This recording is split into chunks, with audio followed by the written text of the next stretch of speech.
play here at the ballpark tonight on this Saturday evening. I'm going to try the Long Island Ducks fast pitch game. It's at the end of the first game concourse. It's only $2 and you receive 3 throws. Remember, that's the Long Island Ducks fast pitch game located at the end of the first base concourse. Another great way to spend your time here at Dutch Base Ballpark tonight.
This is Long Island Ducks baseball.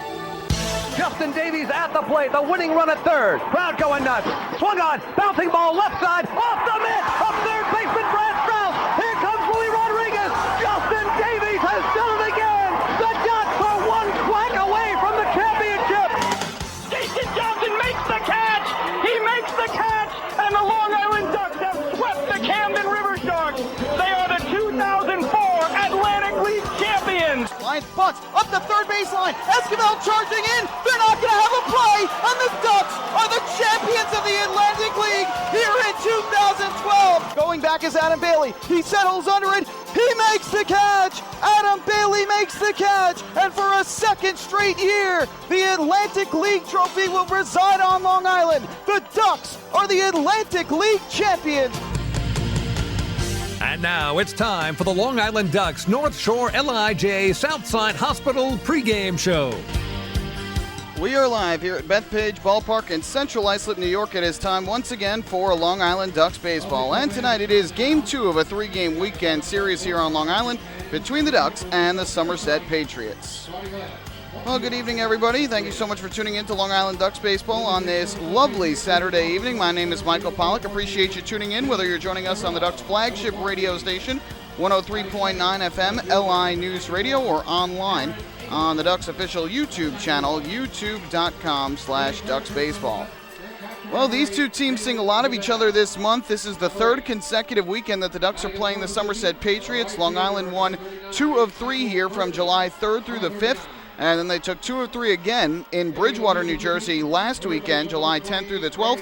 And the Ducks got off to a good start in this series last night by taking the opener of the set 3-2 over the Patriots, the 9th time in the first 11 games between these two teams that the game was decided by 3 runs or less. It's been tight, exciting baseball, and it was exactly that again last night. As we recap some of the highlights for you here to start things off on the pregame show, the Patriots got things started, got the scoring started in the second inning against Duck starter Billy Buckner, as after the first 5 were retired in the game, Matt Gamble hit a solo home run to right that cleared both walls above the right field fence. It was the 5th home run of the year for Gamble, and the Patriots took a 1-0 lead.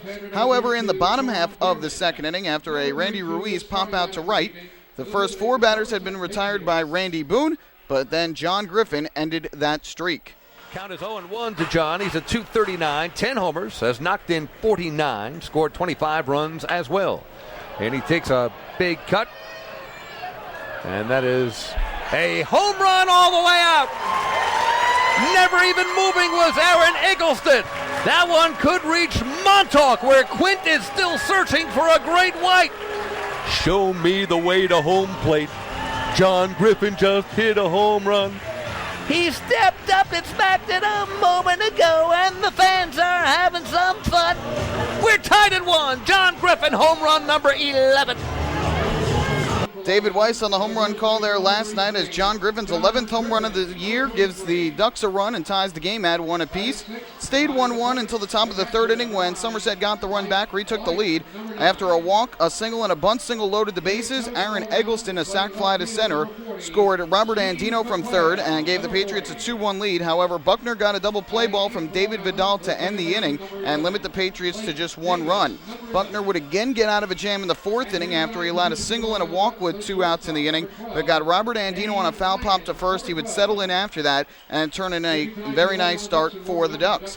And Long Island would get their first lead in the bottom half of the fifth inning against Boone when Mike Blank opened up the inning with a single to right, and that set the stage for Long Island native Steve McQuail. He's gotten a nice cheer both times he's come up to the plate, and the first pitch to him here hit high in the air, deep to left field. Going back is Eggleston at the warning track, at the wall, and you can forget it. A 2-run home run to left field for the Wonton native Steve McQuail. His second home run in as many days and his first here on Long Island. And the Ducks go in front 3-2 here in the bottom of the fifth inning. So Steve McQuail starting his first game here on Long Island since joining the Ducks, and he comes up with the go-ahead 2-run home run over the left field wall in front of many family and friends. It was literally right after David Weiss had said how special it would be to get the bloop and the blast to take the lead, and for Steve McQuail to do it in his first home start. And on cue, he delivers the 2-run home run. And from then on, it was the Ducks bullpen who stole the show. After Billy Buckner gave up a 2-out single in the sixth, J.C. Romero came in, got Matt Gamble to pop out to left to end that inning.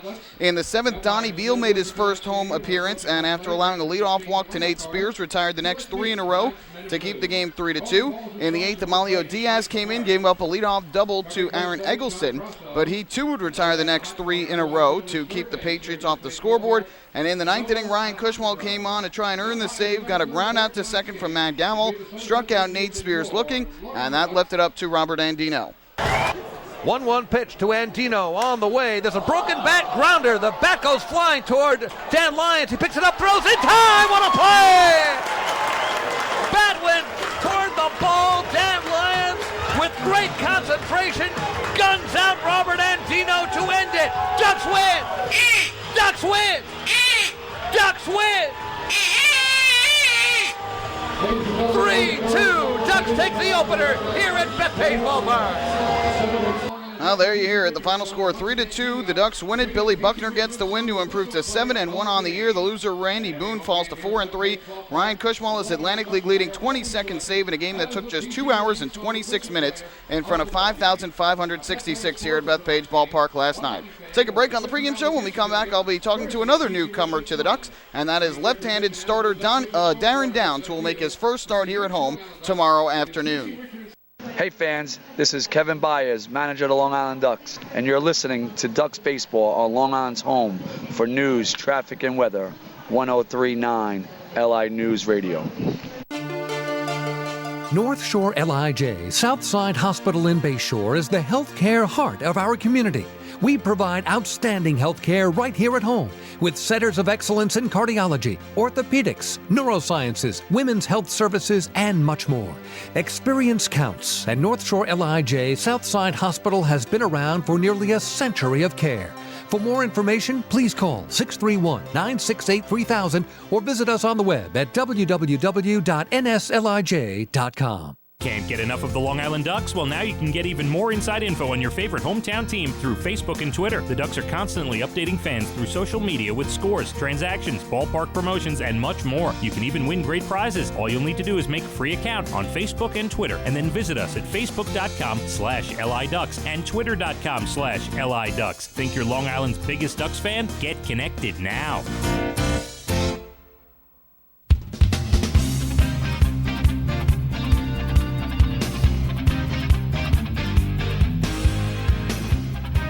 Back here at Bethpage Ballpark, Ducks and the Patriots getting ready to do battle on this Saturday night. Darren Downs, a left-handed pitcher for the Ducks who joined the team on this most recent road trip, will make his first home start tomorrow when he faces the Somerset Patriots in the finale of this 3-game set. I had a chance to catch up with him before tonight's game. Darren, one of the newcomers here to this Ducks team. It's only been about a week or so that you've been here, but how's your time so far been with the Ducks? My time's been good. The team's been very welcoming, so I'm excited, to be here and play. For a guy that's never played in this league before, never played here with the Ducks, what were your expectations coming in and joining this team mid-season? Well, I heard it was a fairly competitive league, and I saw that right off the bat with Lancaster and especially our team. In your first start, you only went 3 innings, just kind of building your arm strength up, but what was your mindset going into that start, and what did you try and do on the mound in those 3 innings? My first start, I was just trying to get two good innings at least, maybe stretch to 3, and I accomplished that. I was really just hoping to go out there and have a good outing, throw strikes, most importantly, and, help the team win. How hard is it for a pitcher after not throwing for a while to kind of get back on the mound and get your arm stretched out again so you can go 6, 7 innings, maybe longer in a ball game? It's tough, you got to get build up. I threw a lot before I got here, but nothing really will simulate the game speed. So. Yeah, a lot of people talk about, throwing just kind of bullpen sessions, throwing side sessions, but nothing really can mimic that live game situation. When you get into that game situation, what changes both in your mind and physically on the mound? Nothing really changes. I just try to, keep doing what I've been doing this season early on and, just try to throw strikes and, just basic baseball and, just try to compete, really. How tough is it when you come into a team middle of the year to kind of acquaint yourself, especially a team that's been as successful as this one has been so far? Like I said earlier, the guys were very welcoming, so that makes it, good, and it's just a fun, place to play, so. With so many new guys joining this roster, because 4 have been signed in the month of July by outside organizations, does it make things a little bit easier for you having so many other new faces? Yeah, a little bit. I just try to come in, get to know the guys, day in and day out, and just, go from there. You're a former major leaguer. Talk about your time in the big leagues and how special it was to finally get that call up for the first time in 2012. 2012 was a dream come true, just like everyone says. Just excited that, I got a chance to pitch at the highest level, and that's what everybody strives for. 2012, 2013, you remember the Tigers, correct? Yes. Who on that team were you kind of close to, and how great was it to get to play with some of the superstars that team really has? I was close to a bunch of the pitchers. Guys took me under their wing, Valverde, Verlander, just to teach me the ropes and, just to teach me what it means to be a big leaguer, so. And then in 2014, you were at the Astros right before they have a season like this where they're shocking everybody in the baseball world. Did you kind of see that coming with all that young talent that was joining that roster? Yeah, definitely. Last year was a grind, definitely, but they had so much talent, coming up AA, AAA, that's just, it was a matter of time till they put the good mix of young players with the veterans, and they're playing great baseball right now. Excellent. Well, here you have a couple more months to go with the Ducks, potentially further if this team makes the playoffs and goes to try and win a championship. What are your personal and team goals for your time here? Personally, I'm just trying to pitch, and just every time out try to help the team win. For the team, I'm just hoping we could play into the playoffs and play for a championship. How excited are you for your first home start tomorrow? Good. Yeah, really excited. Yeah. All right. Well, thank you very much, Darren. Welcome here to Long Island. Thank you.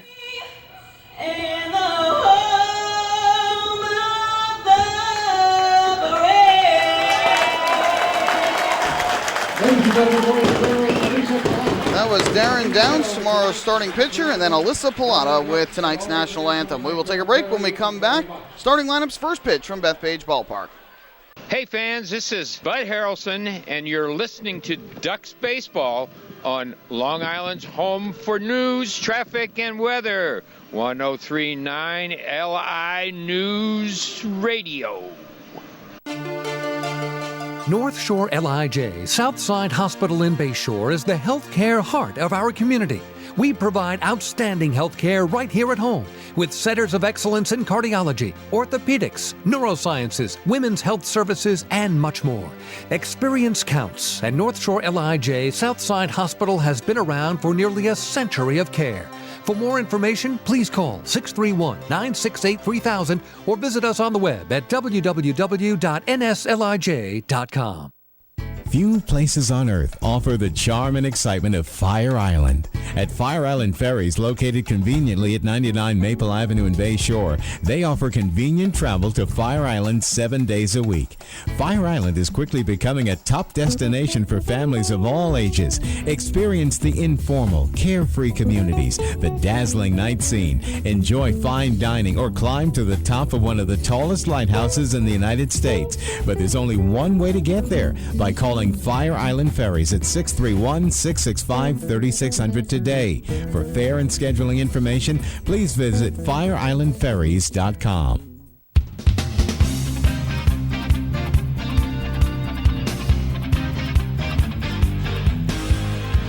Back at Bethpage Ballpark, we are just about ready to go. A pair of all-stars on the mound in the Atlantic League here tonight. It is right-hander Ian Marshall for the Ducks, who is making his 15th start of the year. Left-hander Sean Bierman for the Patriots, who is also making his 15th start of the year. Ian Marshall just about ready to go, and here in the top of the first inning, we'll give you the lineups for the Somerset Patriots, who are managed by Brett Jody. So we are just about set as Vinny Zerillo, the center fielder and Rutgers University product, steps into the batter's box at home plate. The Ducks in their bright orange jerseys out on the field, just about ready to go. And Ian Marshall steps on the mound, looks in for the sign from his catcher, Mike Blank. First pitch of tonight's ball game is on the way, and it is a fastball right down the middle for strike one. Start time of the ball game is 6:34. 6:34. We start 1 minute early here on this Saturday evening. And the 0-1 from Marshall, line in the left field over the head of Dan Lyons. It'll drop in for a base hit.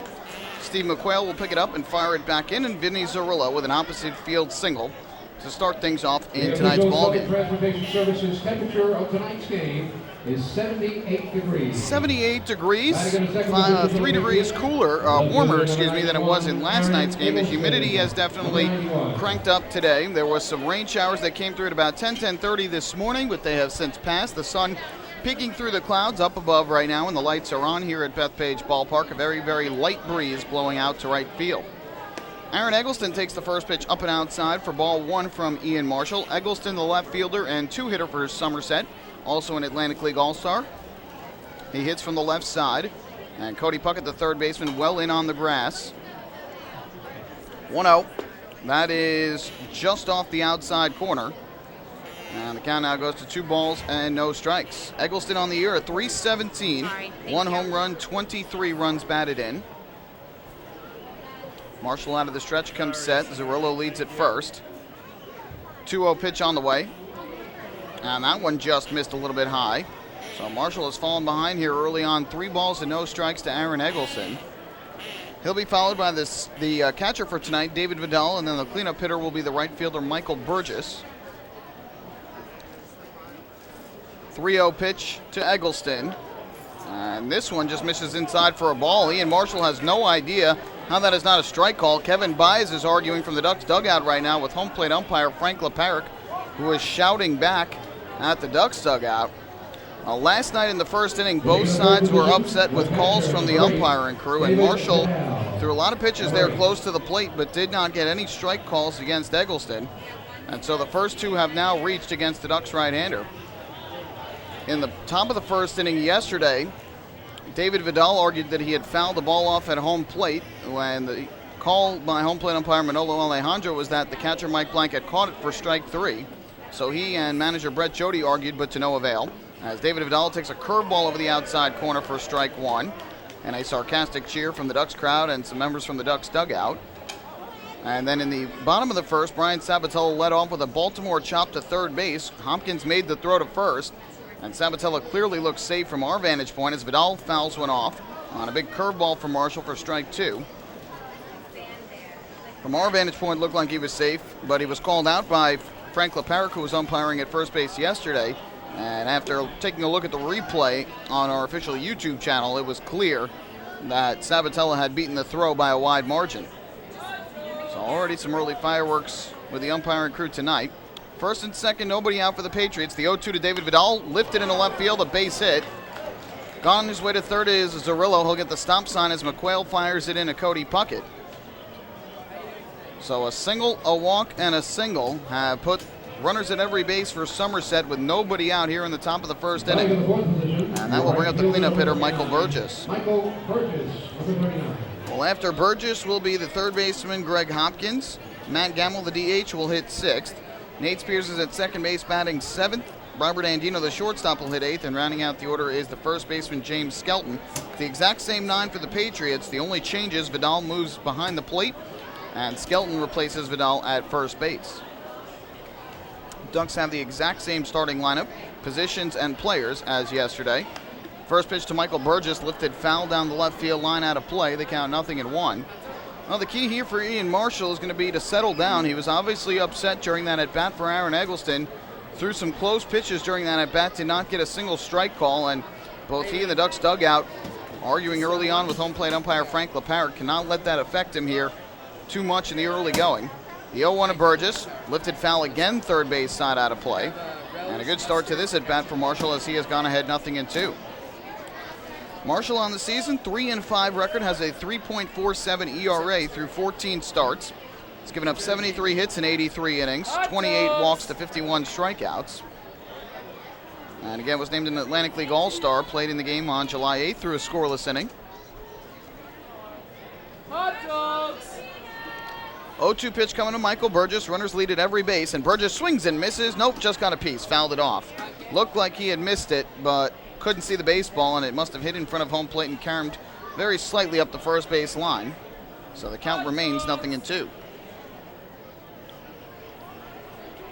Strikeout would be huge here for Marshall to get the first out and keep the double play in order. That could end the inning. Looking for outs any way he can get them right here. Bases loaded, nobody out, top of the first inning. Here comes the 0-2 pitch. Marshall kicks and fires, and this fastball misses upstairs. And that is ball 1. Burgess at 250 on the year, 3 home runs, 17 runs batted in.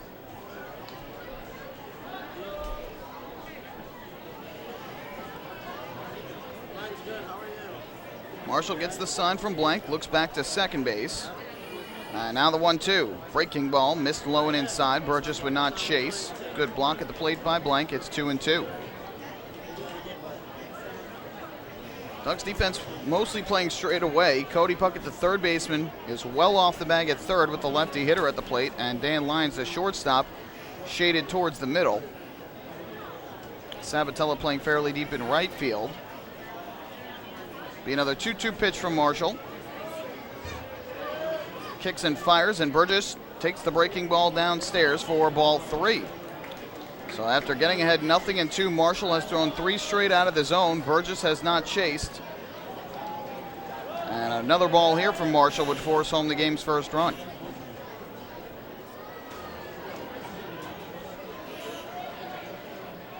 Long look in here for Marshall. Now comes set at the belt. 3-2 on the way, and Burgess takes inside ball 4. That will force home a run. So Ian Marshall got ahead 0-2 on the cleanup hitter Michael Burgess, but 4 straight out of the zone. Second walk of the inning. Burgess picks up his 18th one batted in of the year, and Somerset strikes first for the second straight night here as they lead 1-0. So Zerillo scores his 5th run of the year on the walk, and everybody else moves up a base. Here is Greg Hopkins, the 5th batter of the inning. And the first pitch misses off the outside corner from Marshall for ball 1. Hopkins, the third baseman, at 261 on the year, 7 home runs, 28 runs batted in.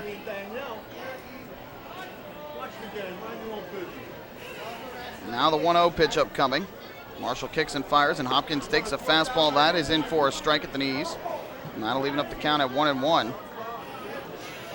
Again, we've always talked about how pitchers have to quickly erase the memory of potentially borderline calls missed by umpires. They cannot let that affect them in the ballgame, as the 1-1 is chopped foul at home plate, right off the front foot of Hopkins. That'll run the count to 1-2.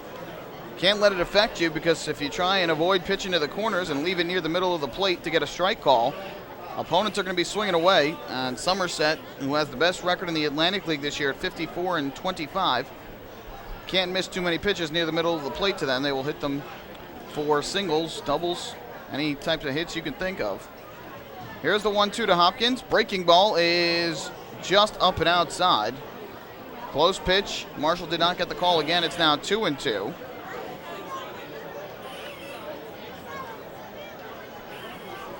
Trying to hit that outside corner with the curveball, but it just missed. And now the 2-2 to Hopkins. Chopped on the ground to third. Cody Puckett charges, fields, throws to the plate high. It goes past the catcher, Mike Blank. Now coming to the plate and sliding in safely is David Vidal. 2-run score on the fielder's choice error by Puckett. And it is now a 3-0 game. Well, Cody Puckett, it was going to be a tough play any way that you go. And he tried to get the out at home plate and would have had him if he made the accurate throw, but unfortunately the throw was too high. And on the throw home, it sailed over the head of Mike Blank. And with that error by Puckett, his 11th of the year, it allowed a run to score. And then allowed, in addition, Michael Burgess to move to third base. So it is now runners at first and third, still nobody out.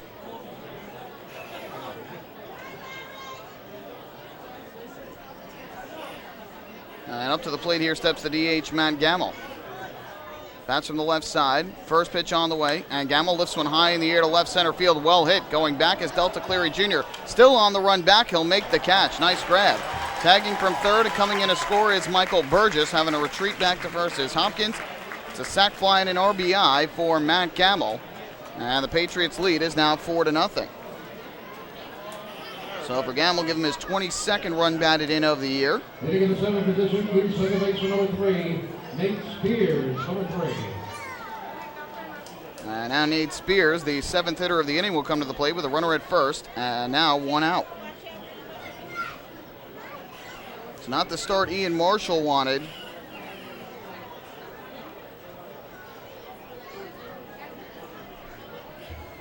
Right-hander gets the sign, comes set, his first pitch. There's a fastball that misses up and outside for ball 1.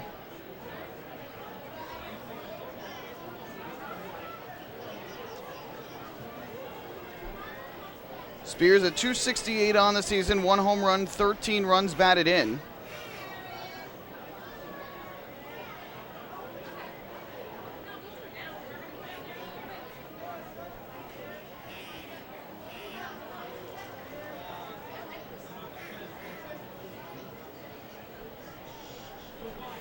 Marshall gets the sign, comes set. Here's the pitch. Spears hits one high in the air, deep down the right field line, heading back towards the pole. Sabatella on the run, won't get it, but this will land just foul to the right of the chalk.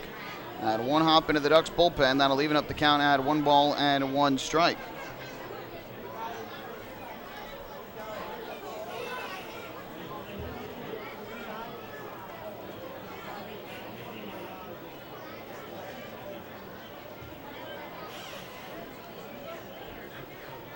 Marshall ready to go. The runner leads at first, and Spears hits a ground ball to the right side and through. A base hit for Spears. Slipping on his way to second, and having to stop there is Hopkins. He thought about going to third, but he kind of slipped around second base. And so Nate Spears has the 3rd hit of the inning for the Patriots.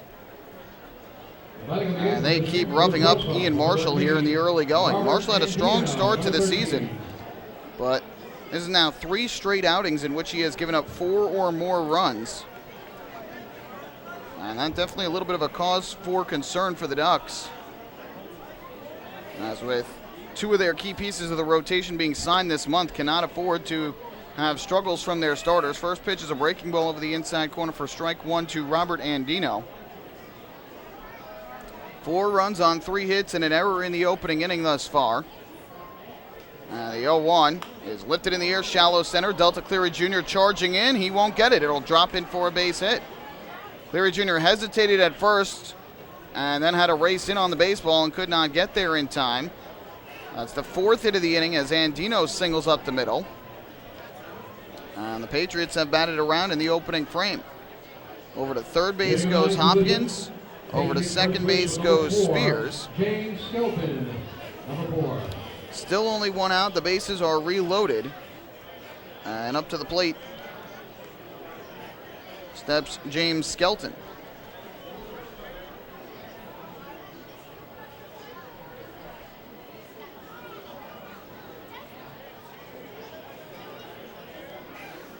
So here is Skelton to the plate, batting from the left side. The 9-hitter and first baseman at 240 on the year.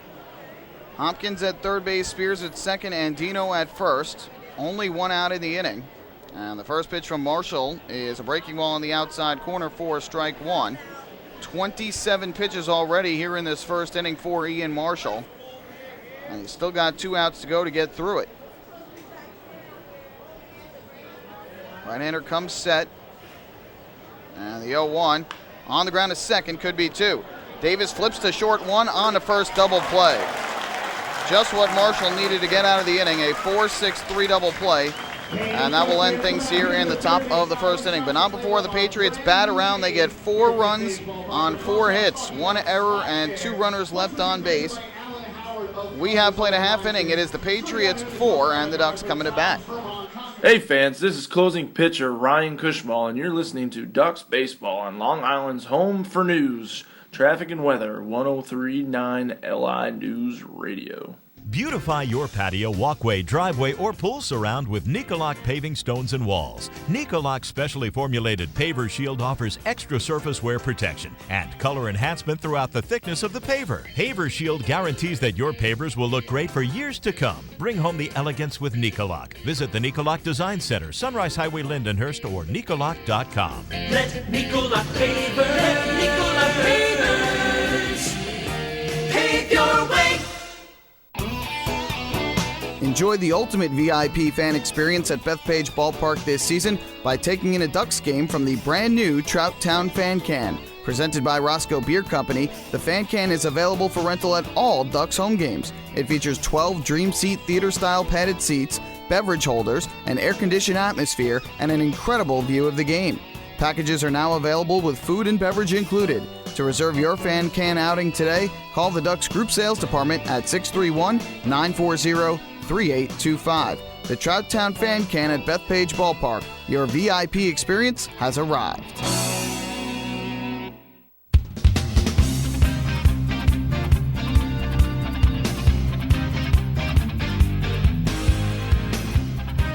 Well, we go to the bottom half of the first inning, and the Ducks already in an early hole as they trail by a count of 4-0.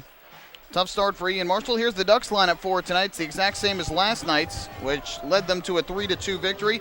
Brian Sabatello leading off in right field. Delta Cleary Jr. bats second. He is the center fielder. Cody Puckett in the 3-hole. He's at third base, and the cleanup hitter is the designated hitter, and that is Randy Ruiz. Batting fifth, playing first base, John Griffin. Mike Blank will do the catching and hit sixth. Steve McQuail, last night's hero, in left field batting seventh. Blake Davis at second base hits eighth. And rounding out the order is the shortstop, Dan Lyons. Sean Bierman on the mound for the Somerset Patriots tonight, and the left-hander's first pitch is over the inside corner, a fastball for strike one. Sabatella at .290 on the year, 1 home run, 33 runs batted in. And the 0-1 is lined back up the middle towards center field, out of the reach of Spears. It's a base hit. So after a tough 0-for-4 last night in which he was robbed of a single on a incorrect call by first base umpire Frank LeParic last night, Sabatella makes sure there's no question about whether or not he will get a hit as he picks up the single to center. And a good start for the Ducks here in the bottom of the first inning. It's obviously going to be tough to immediately put a 4 spot up, but if you're the Ducks, you want to at least get on the scoreboard here and put a dent into the Patriots' lead. And here Delta Cleary Jr. takes a breaking ball for strike one. Oftentimes you'll see Cleary Jr. lay down a sacrifice bunt. He has 12 on the year, but down 4 runs. Probably won't see him do that now. Sabatella with a healthy lead at first, the 0-1. And this one slashed towards the first base line, but foul. Just out of the reach of James Skelton and to the right of the chalk. And the count quickly, 0-2. Cleary Jr. at .296 on the season. No home runs, 18 runs batted in. Sabatella leads at first. He has 21 steals this year in 27 attempts.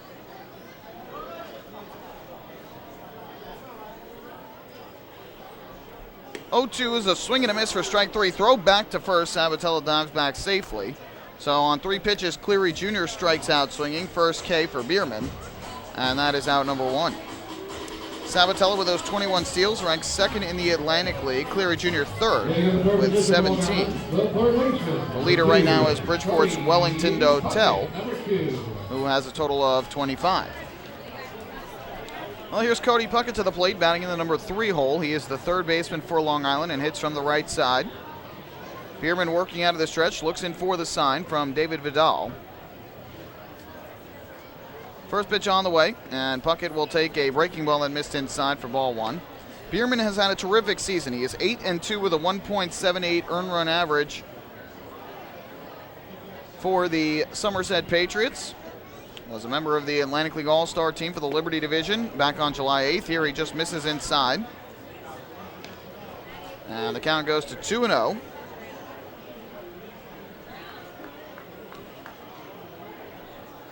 Bierman has had some struggles with the Ducks. Most recently on July 5th here at this ballpark, gave up 9 hits in 5 1/3 innings, along with 5 runs. And here Bierman misses again on a breaking ball inside, trying to hit that inside corner and can't do it. And Cody Puckett ahead in the count 3-0. He would love to get on base and put 2 on for Randy Ruiz, who waits on deck. Earlier this year, though, on May 28th in Somerset, Bierman threw 8 shutout innings, and here fires a fastball strike. Runs the count to 3-1. Still a good hitter's count here for Puckett. Infield playing mostly straight away, except for the second baseman Spears, who is shaded up the middle. Big hole on the right side. 3-1. Swing and a miss by Puckett. Looked like a cutter diving down and in. The count is full of 3-2. See if Kevin Baez puts Brian Sabatella in motion from first base here with the count full. Bierman looks in for the sign from Vidal. Now gets the pitch he likes. Here comes the payoff. Runner does not go, and Puckett grounds it back to the mound off the glove of Bierman. Ricochets towards second. Everybody's going to be safe. It's going to be an infield single for Cody Puckett. A big, hard one-hopper back to the mound, and Bierman tried to reach his glove up to field it, and it went off the tip of his glove and out towards second base. Number 50, Randy Ruiz. Number 50. So Cody Puckett on the infield single will reach. Moving to second is Sabatella. And with a runner at second, runner at first, 1 out, here's Randy Ruiz to the plate. First pitch on the way. Ruiz takes a breaking ball low and inside. The count 1-0. Ruiz had a 16-game hitting streak snap last night with an 0-for-4 performance. Still hitting .350 on the year. And the 1-0 is swung on and missed late on the fastball over the inside corner. That'll even up the count. Ruiz has hit 4 home runs, has driven in 27 runs for the Ducks. Joined the team in June. He's played 32 games so far. Runners started to go, and they were fortunate enough that they realized Bierman hadn't pitched yet, and they were able to scamper back. Otherwise, one of the two, likely Sabatella, would have been picked off at second base. Now the runners lead. Here comes the 1-1. And Ruiz swings, pops this one up down the right field line, drifting foul and out of play. Skelton gave it a look. And then back up in about section 212 or so down the right field line. Good crowd on hand here for this Saturday evening contest. Post-game pyrotechnico fireworks extravaganza coming up after the final out. And a pass capacity crowd expected on this Saturday night. Here's the 1-2, and Ruiz swings, grounds one to the left side, fielded by Hopkins. He will go to second for 1, on to first, a double play. So Randy Ruiz grounds into the inning-ending 5-4-3 double play, and the Ducks come away empty-handed here in the bottom of the first. No runs, 2 hits, 1 runner left on base. Through 1, it's the Patriots 4 and the Ducks nothing. Hey fans, this is right-handed pitcher John Brownell, and you're listening to Ducks Baseball on Long Island's home for news, traffic, and weather. 1039 LI News Radio. Thinking about buying or refinancing a home? Start by attending a free MCU home buying seminar. Then speak with one of our loan specialists who will guide you through the loan process. With an affordable mortgage from Municipal Credit Union, Home Sweet Home will be a little sweeter. Call 212-238-3521 or visit nymcu.org to apply for your mortgage today. Municipal Credit Union. Strong, trusted, growing. Municipal Credit Union is an equal housing opportunity lender. M&V Limousines is the official bus company of the Long Island Ducks. Family owned and operated, they've been in the business for over 23 years. M&V Limousines offers coach buses with Wi-Fi and restrooms, party buses, exotic limousines, and so much more. Whether you're looking for transportation for weddings, proms, corporate outings, or long-distance trips, they've got the right vehicle for you. Visit their showroom in Comac or check them out online at mvlimo.com. M&V Limousines, the official bus company of the Long Island Ducks.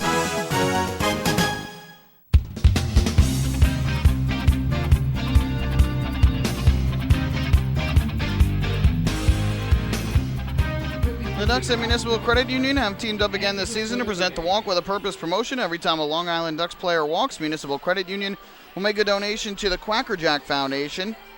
Municipal Credit Union serving members since 1916. 5 seconds for station identification here on LI News Radio.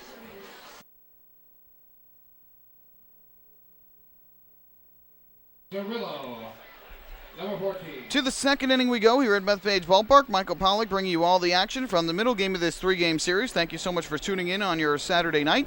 Ian Marshall's first pitch to Vinny Cirillo is lifted down the left field line, slicing foul and out of play. And the count 0-1 to Cirillo, who on an 0-1 pitch in the first inning lined a single to left, and that got the Patriots started in a 4-run top of the first. 0-1, breaking ball lined in a shallow left again. Coming on is Steve McQuail. He is there. And this time he will be able to make the catch for the first out. Good start for Marshall here in inning number 2. Marshall last faced the Patriots here on July 3rd in a 7-5 Patriots win. He allowed 4 runs on 9 hits in 7 innings. Did not walk a batter and struck out 5. It was just his second start this year in which he did not walk a single batter. But ultimately, the Patriots rallied and won the game 7-5. The first pitch to Aaron Eggleston here is in for a called strike. Count 0-1. Eggleston drew a walk in the opening inning and then later scored on the Hopkins fielder's choice error. And the 0-1 is low and inside, even the count at 1-1.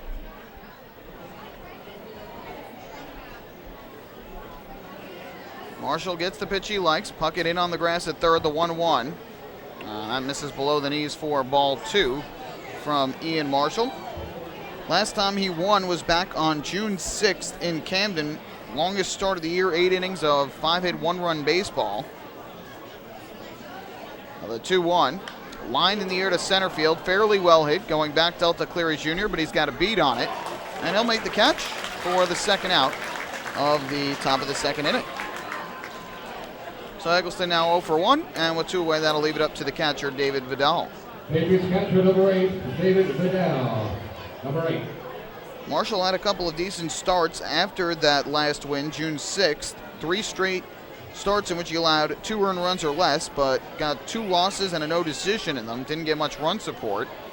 As David Vidal here takes up high for ball 1. But he is 0-4 since that June 6th win in 6 starts, and off to a rough start here again tonight. The 1-0. And this is ripped towards short, diving, stopped by Dan Lyons for the out. Great play by Dan Lyons, a hard hit baseball off the bat of David Vidal.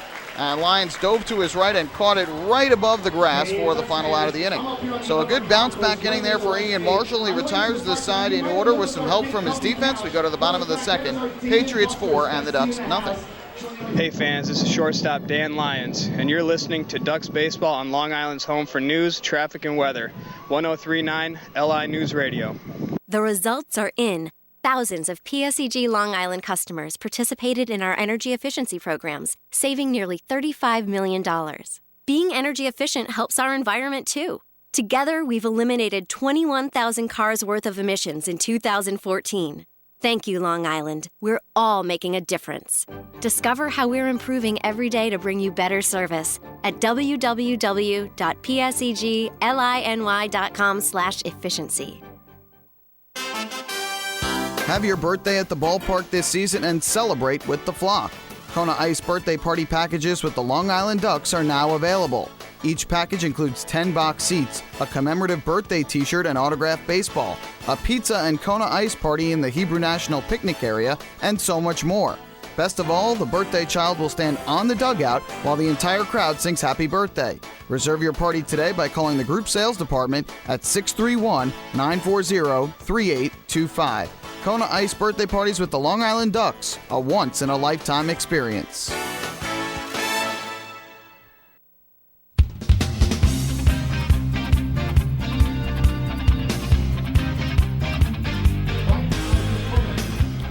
the second inning, bottom half we go, as the Patriots lead the Ducks 4-0. Time for the Ducks Health Report, which is brought to you by Island Shore Physical Therapy, the official therapist of the Long Island Ducks. 2 players currently out on the disabled list for Long Island. Catcher Jose Morales is out with a hamstring injury, and Eric Komatsu, an outfielder, is dealing with an elbow injury. No timetable for the return for either of those two. 1 player is also out on the inactive list with an injury. That is Sergio Perez. He has an oblique strain. Good news, though, on Patrick Kreider, who was unavailable last night after getting hit with a comebacker on the mound on Thursday. He is okay and available to go, so that is definitely good news, and he'll be able to pitch for the Ducks if needed tonight. Patriots have a couple players out with injuries. Johnny Tucker, who is dealing with a calf strain. The first pitch to John Griffin is a breaking ball that is in for a called strike. And the count 0-1. Thomas Neal is also out. He has an injury that he is dealing with. 0-1, ripped on the ground to the left side. Diving stop by Hopkins. He fields. He throws to first in time for the out. Nice play by Greg Hopkins at third. After Dan Lyons made the diving stop in the top half of the inning, it is John Griffin grounding out to third, where Greg Hopkins makes the diving play. And that is the first out.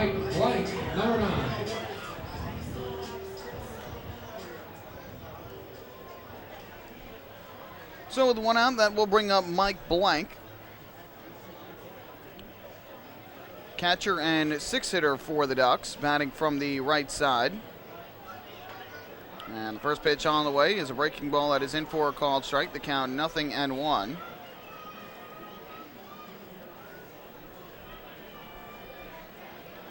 Bierman out of the windup, and the 0-1 of Blank. Ripped into left center field, base hit for Mike Blank. Over to cut it off is Eggleston. He'll fire it back in a hold Blank to a single, but Mike Blank went a base hit in last night's game. Picks up the 3rd hit of the game for the Ducks. Came in hitting .313 on the year. The Ducks loving the production that they are getting offensively from Mike Blank, who started slowly this year, got signed by the Red Sox organization and came back, and now the starting catcher after the Jose Morales injury.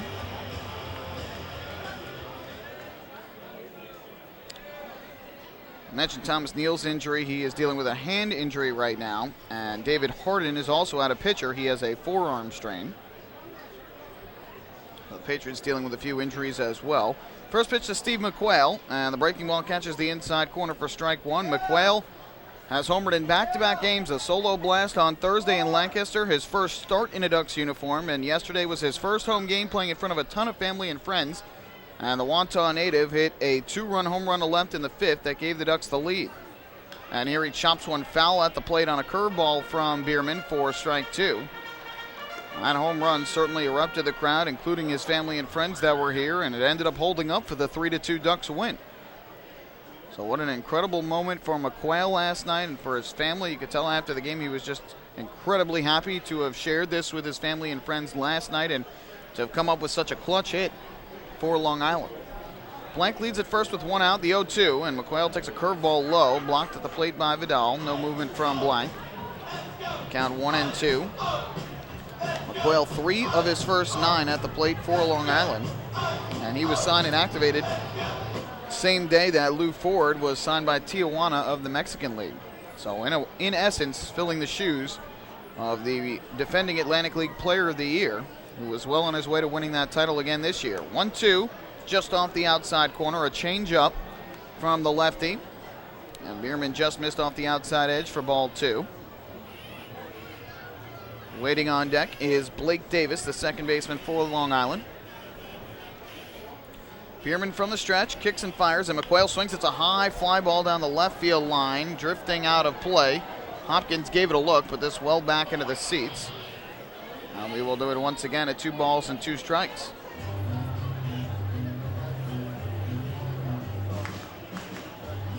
Crowd continuing to file in here on this Saturday night. A lovely evening for baseball right now. A little bit on the humid side, but not unbearable. Game time temperature of 78 degrees. 2-2 pitch to McQuail again, low and inside. That'll run the count full. 4-0 Patriots lead it. 4-run top of the first inning. The Ducks trying to dent that lead right now. They put 2 runners on with 1 out in the first, but Randy Ruiz grounded into an inning-ending double play.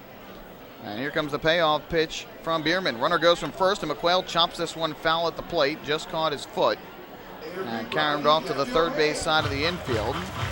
So Blank will retreat back to first. We'll do it once again at 3-2.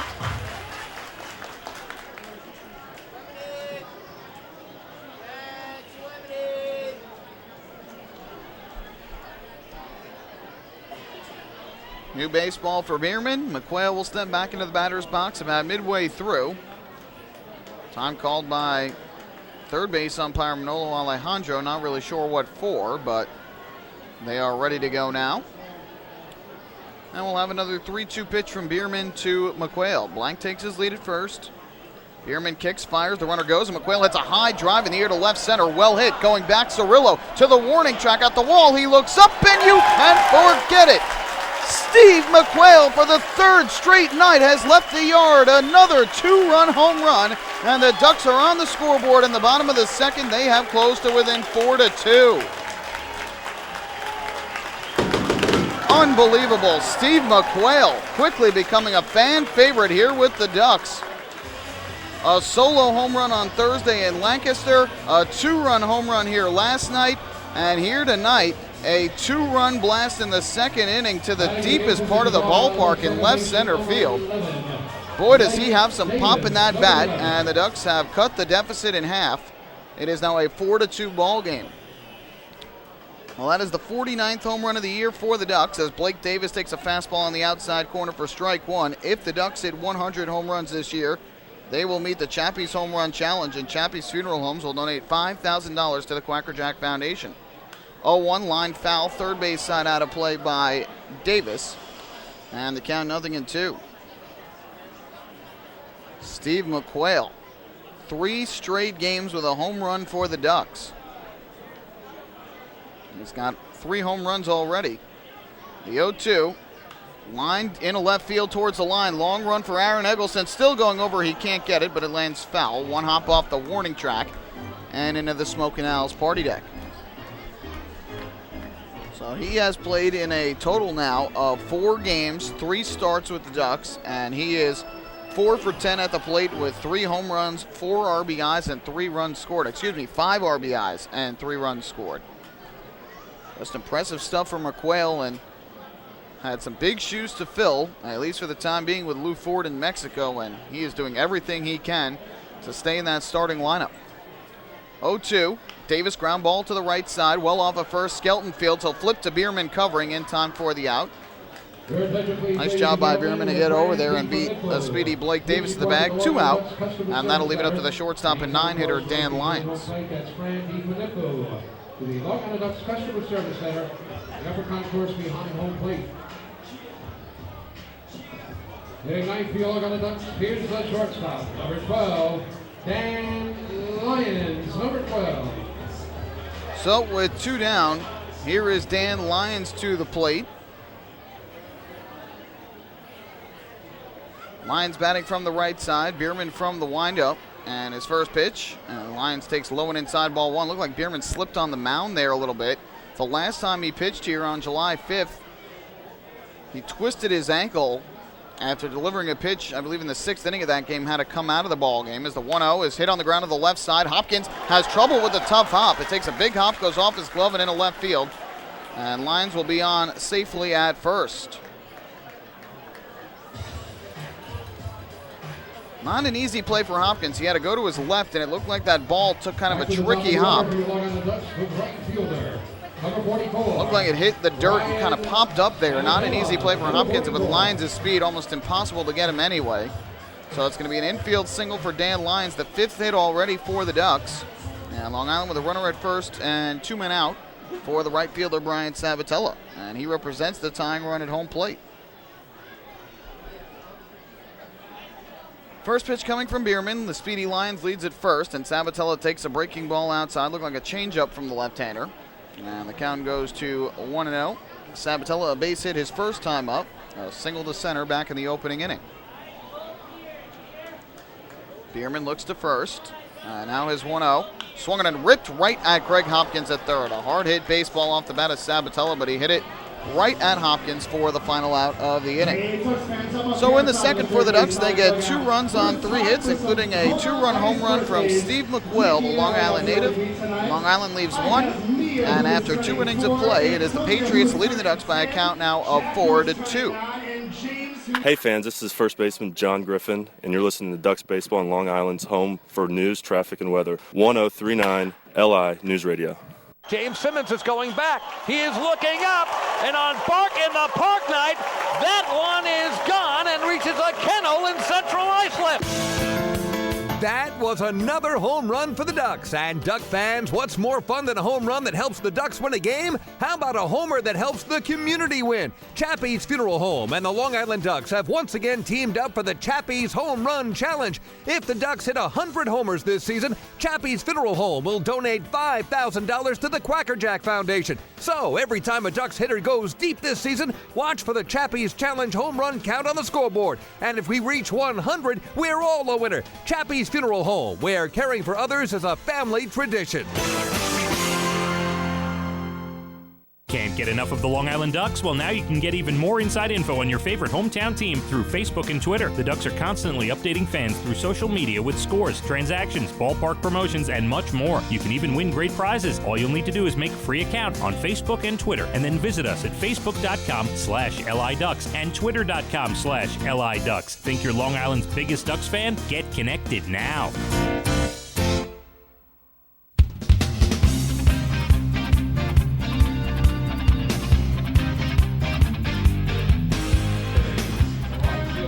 Ducks fans discover the difference at Huntington Honda and find Long Island's all-star lineup of over 1,200 new Hondas. Huntington Honda steps up to the plate to treat every customer with no pressure, respect, and Grand Slam service after the sale. Discover the difference in a winning buying experience at HuntingtonHondaCars.com, and then visit Huntington Honda just on Jericho Turnpike, just east of Route 110. To the third inning we go with the Ducks trailing 4-2. Michael Burgess' first pitch lined into left field. On the run is Steve McQuail. He'll make the grab. And a good start for Ian Marshall in the third. 1 pitch, 1 out. He has now retired 5 straight hitters. So Burgess now 0 for 1. He had drawn a bases-loaded walk his first time up and then later scored in the inning. And up to the plate steps the third baseman, Greg Hopkins. He will bat from the right side. Made a nice defensive play in that bottom of the second inning to rob a base hit from John Griffin. First pitch from Ian Marshall. Breaking ball hits the outside corner for strike 1. Marshall spent the last 2 years with the Southern Maryland Blue Crabs, combined for a 22-18 record, an ERA just north of 4. And a nice curveball here, but it was just upstairs. Had some good movement on it, a little bit out of the zone though. And that'll leave the count at 1-1. Ducks now out hitting the Patriots 5-4 in the game. 1-1.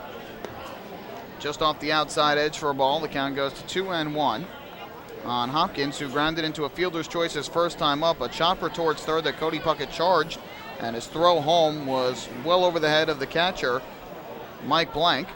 And here he hits a deep drive down the right field line, but it'll slice foul and out of play. Up at the last section of box seats down the right field line, and even the count. And on the play with Aaron Eggleston charging home from third, he was able to score because the throw was high, and then behind him came David Vidal to score. Chopper to third again. Nice backhanded stop by Puckett. The long throw across. This one in time for the out. Nice play that time by Cody Puckett. And that is the second out here in the third inning. Designated hitter, number 9, Matt Gamble. Number 9. Well, this game 2 of a 7-game homestand for the Ducks. They will wrap up this series tomorrow evening at 5:05, and then 3 straight 6:35 p.m. contests against the York Revolution Monday through Thursday. The Ducks have had some pretty good success against the Revs so far this season, who are really struggling this year. Long Island so far 7-2 against York. First pitch to Matt Gamble, a curveball that drops in for strike 1 at the knees. Ducks enter tonight a game behind the Bluefish in the second half standings. They're 5-3, helped out by a loss from Bridgeport last night. The 0-1, big curveball, just missed. And that'll leave the count at 1-1. So a win tonight and a Bluefish loss would move the Ducks into a tie for first in the second half, but again, still very early, just the 9th game of the half out of 70 scheduled games. 1-1, a swing and a miss by Gamble, way out in front. And that'll run the count to 1-2. So Ian Marshall trying for a second straight 1-2-3 inning after the Patriots batted around in the top half of the first inning. And the 1-2 to Gamble. Fastball just missed inside. Marshall thought he had strike 3. Took about 4 steps to the first base dugout. Did not get the call. Kevin Baez shaking his head in the dugout. He can't believe it. So now it'll be a 2-2 to Gamble. Right-hander kicks and deals, and Gamble will take a curveball. That one on the inside corner for a called strike 3. Gamble didn't like that call, but Marshall gets his first strikeout of the night, and that puts an end to a second straight 1-2-3 inning for the Ducks right-hander. We will head to the bottom half of the third inning here at Bethpage Ballpark. It is the Ducks trailing the Patriots 4-2. Hey fans, this is outfielder Brian Sabatella, and you're listening to Ducks Baseball on Long Island's home for news, traffic, and weather, 103.9 LI News Radio. Spring into a new Honda at Huntington Honda and pay $59 a month for a new 2015 Honda Civic LX sedan. $59. So spring into Huntington Honda on Jericho Turnpike just east of Route 110 or HuntingtonHondaCars.com. Huntington Honda, discover the difference. Auto 24-month lease, total due at inception. Civic $31.90 includes bank fee, first month's payment, no security deposit. Taxes, DMV, title fees extra with excellent credit through HFS. Baseball fans, the Long Island Ducks mobile app has officially arrived. Powered by Clear Vision Apps, it's your one-stop shop for all things Ducks baseball. Buy tickets straight from your mobile device. Receive game status updates with push notifications. Check out up-to-the-minute news and scores and interact with the Ducks on social media. Best of all, it's free. Download the Ducks mobile app today by visiting the App Store on your Apple-powered device or Google Play on your Android-powered device. The Long Island Ducks mobile app, with you wherever you flock to.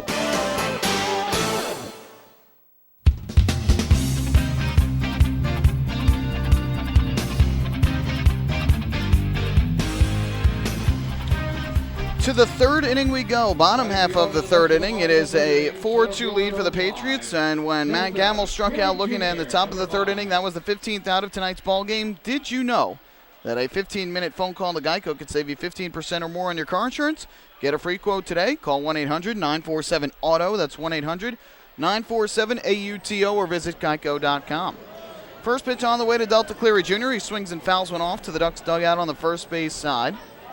And the count goes to 0-1 on Cleary Jr., who struck out swinging his first time up, the only strikeout of the ball game thus far for the left-hander Sean Bierman. Here comes the 0-1, and Cleary Jr. ripped to third. Couple hops, nice play by Hopkins. And he throws across the diamond in time to retire Cleary Jr.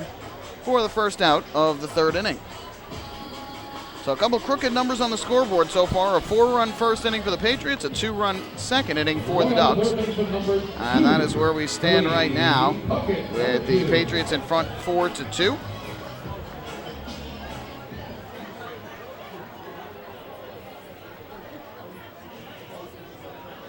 Here's Cody Puckett batting from the right side, and he'll take the first pitch over the outside corner for strike one, a two-seam fastball. Puckett reached on an infield single his first time up, a comebacker back to the mound as he takes inside for ball one. That hit off the glove of an outstretched Sean Bierman. And carried him towards second base, but the second baseman Spears had gone up the middle as Puckett takes low for ball two.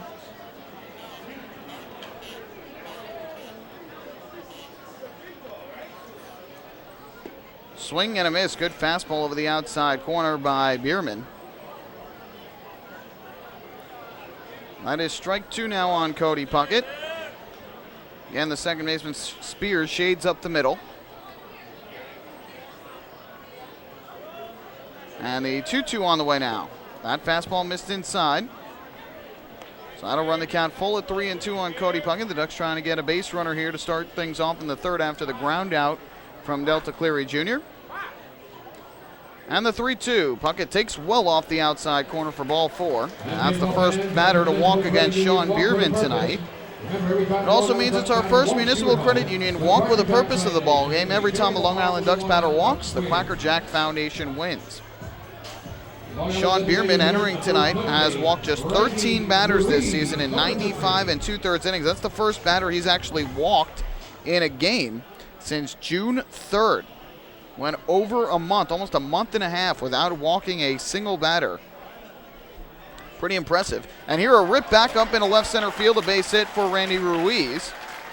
After grounding into a double play his first time up, he delivers the single to center. He's now got hits in 17 of his last 18 games. A walk and a single, the tying runs are on with only one out here in the third, and that will bring up the first baseman, John Griffin. First baseman, number 33, John Griffin, number 33. Most Bierman has walked in his start this year was 4. He did it one time, and that was May 6th in Sugar Land. And then May 22nd at York walked 3. Otherwise, he has walked 1 or none in every one of his starts this year. High fly ball in the air to deep left center field off the bat of John Griffin. Vinny Zerillo going back to the warning track. He'll make the catch in deep left center. Tagging from second and going to third is Cody Puckett. So Griffin gave it a ride, trying to hit a home run for a second straight night. But he is retired on the first pitch from Bierman for the second out of the third. Puckett moves to third base. And now runners at the corners with 2 out for Mike Blank. Mike Blank, number 9. Good swing, good power. Hit it about 385 feet or so to left center field, but in that part of the ballpark, just to the left of the 400-foot sign, not deep, but not too deep for Griffin to get the ball over the fence. So 2 on and 2 out here is Mike Blank, who singled to left his first time up. The Ducks with 6 hits in the ball game.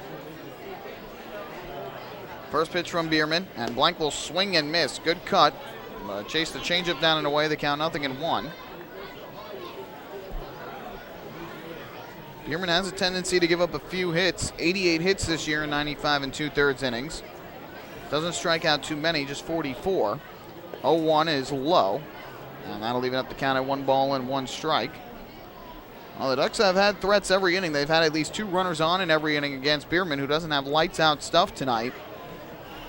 The Ducks have close to within 2, trying to add more here, and Blank fouls one off up the third base line for strike 2.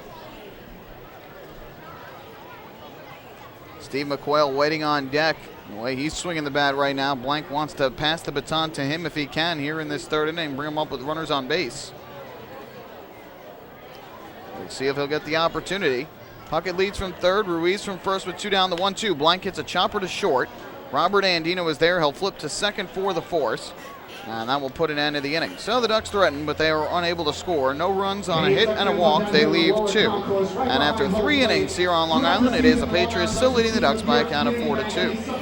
Hey, fan, this is Prentice Redmond, and you're listening to Ducks Baseball on Long Island's home for news, traffic, and weather. 1039 LI News Radio. Few places on earth offer the charm and excitement of Fire Island. At Fire Island Ferries, located conveniently at 99 Maple Avenue in Bay Shore, they offer convenient travel to Fire Island 7 days a week. Fire Island is quickly becoming a top destination for families of all ages. Experience the informal, carefree communities, the dazzling night scene, enjoy fine dining, or climb to the top of one of the tallest lighthouses in the United States. But there's only one way to get there, by calling Fire Island Ferries at 631-665-3600 today. For fare and scheduling information, please visit fireislandferries.com. Hey Ducks fans, stay up to date with Long Island's hometown team by visiting Quack of the Bat, the official blog of the Long Island Ducks. Quack of the Bat will bring Ducks fans beyond the headlines with in-depth feature articles, breaking news stories, game previews, post-game wrap-ups, and so much more. Interact with the team during the entire season through quotes directly from the players and coaches, as well as exclusive video clips and photos. Check out the blog today at quackofthebat.wordpress.com. Quack of the Bat, the official blog of the Long Island Ducks.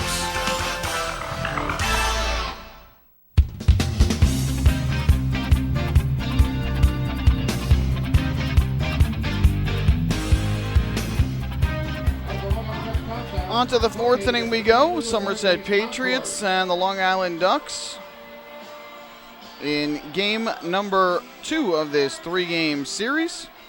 And leading things off for the Patriots as we go to the fourth inning will be the second baseman, Nate Spears. It'll be Spears, Andino, and Skelton, the 7, 8, and 9 hitters due up here in the inning. Michael Pollock here with you, bringing you all the action from Central Islip, New York. First pitch on the way is a breaking ball that is taken for a called strike. Count 0-1. Spears, first time up, he singled through the right side.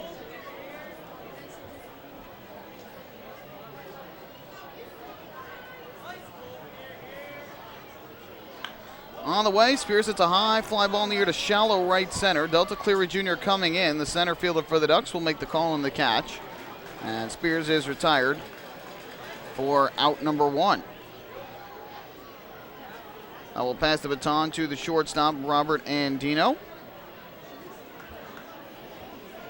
Patriot shortstop, number 13, Robert Andino, number 13. So up to the plate will step Robert Andino, who will bat from the right side. And the first pitch is taken downstairs for a ball. The count goes to 1-0.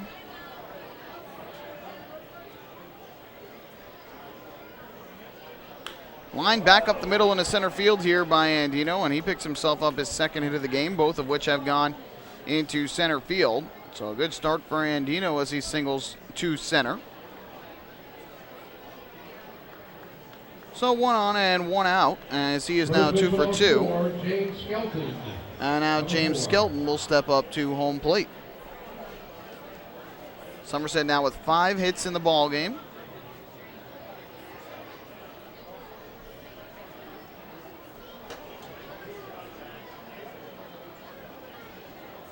From the stretch, Marshall comes set, and his first pitch, Skelton takes a curveball low and inside for ball 1. First time up, Skelton ended the first inning as the 9th man hit in the inning. He grounded into a 4-6-3 inning-ending double play.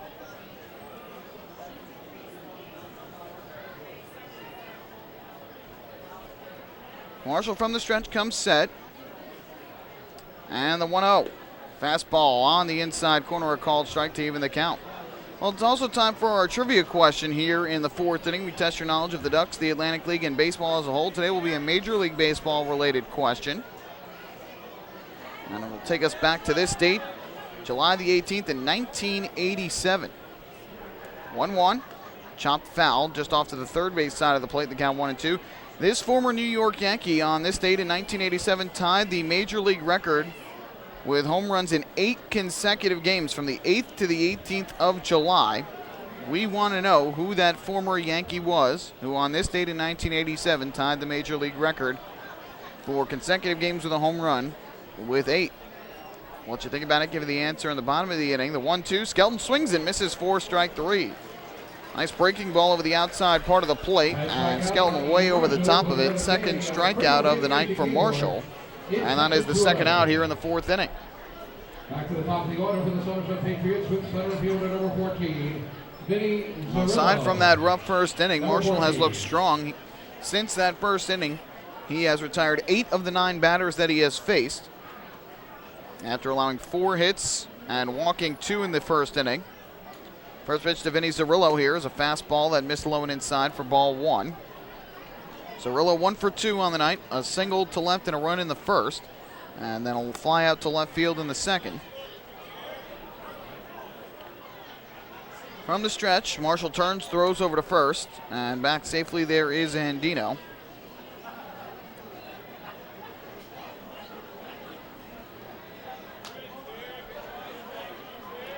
Andino singled with 1 out in the inning. Marshall ready to go. Looks over again, and time called at home plate. I believe Zarrillo was the one who stepped out.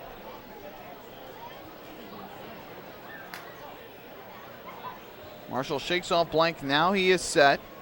Andino takes his lead. Here's the 1-0, and Zarrillo takes off the outside corner for ball 2.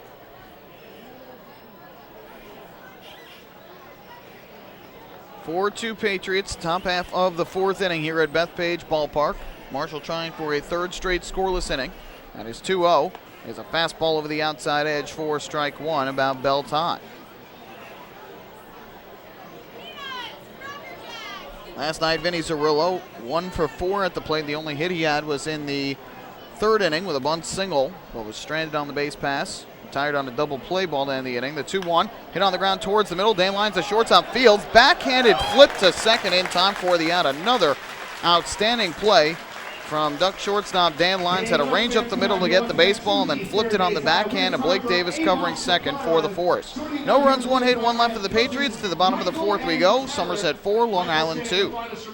Hey fans, this is Jose Morales, and you're listening to Ducks Baseball on Long Island's home for news, traffic, and weather. 1039 LI News Radio.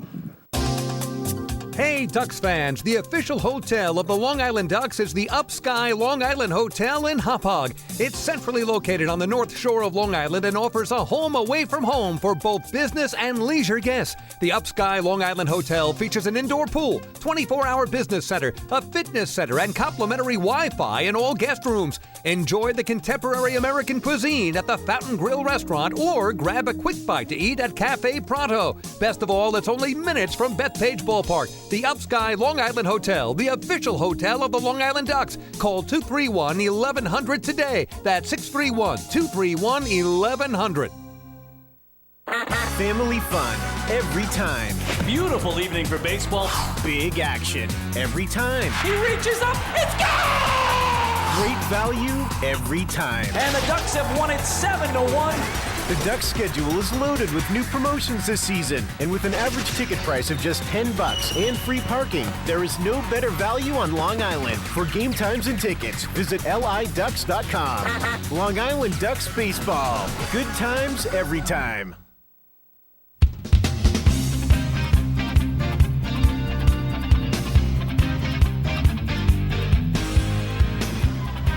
To the bottom half of the fourth inning, with the Ducks trailing the Somerset Patriots 4-2. Time for the answer to today's fourth inning trivia, where we test your knowledge of the Ducks, the Atlantic League, and baseball as a whole.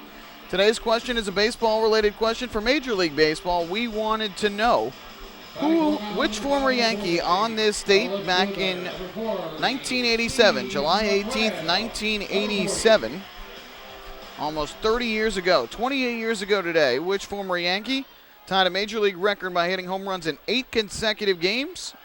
And the answer, Don Mattingly, of course. Mattingly was the one who did it, as the first pitch here to Steve McQuail was swung on and missed for strike 1.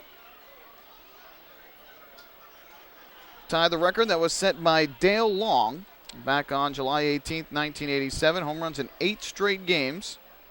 As the 0-1 is just off the outside edge from Sean Bierman. Even the count at 1-1 on McQuail, who put the Ducks on the scoreboard in the second inning with a 2-run home run to deep left center field.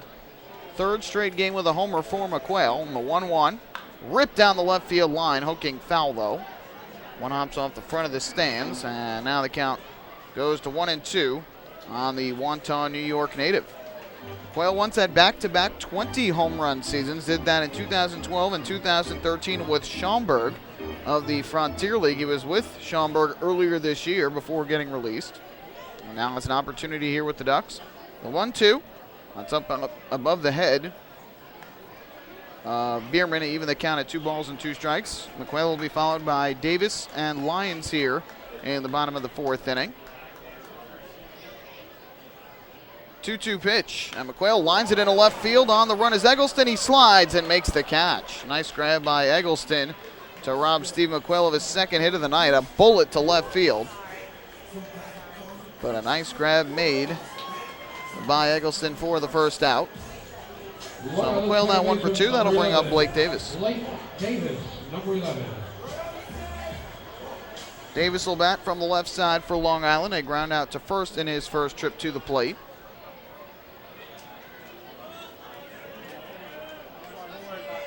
First pitch on the way from Bierman, and Davis will swing and ground it up the first base line, foul again. Count 0-1.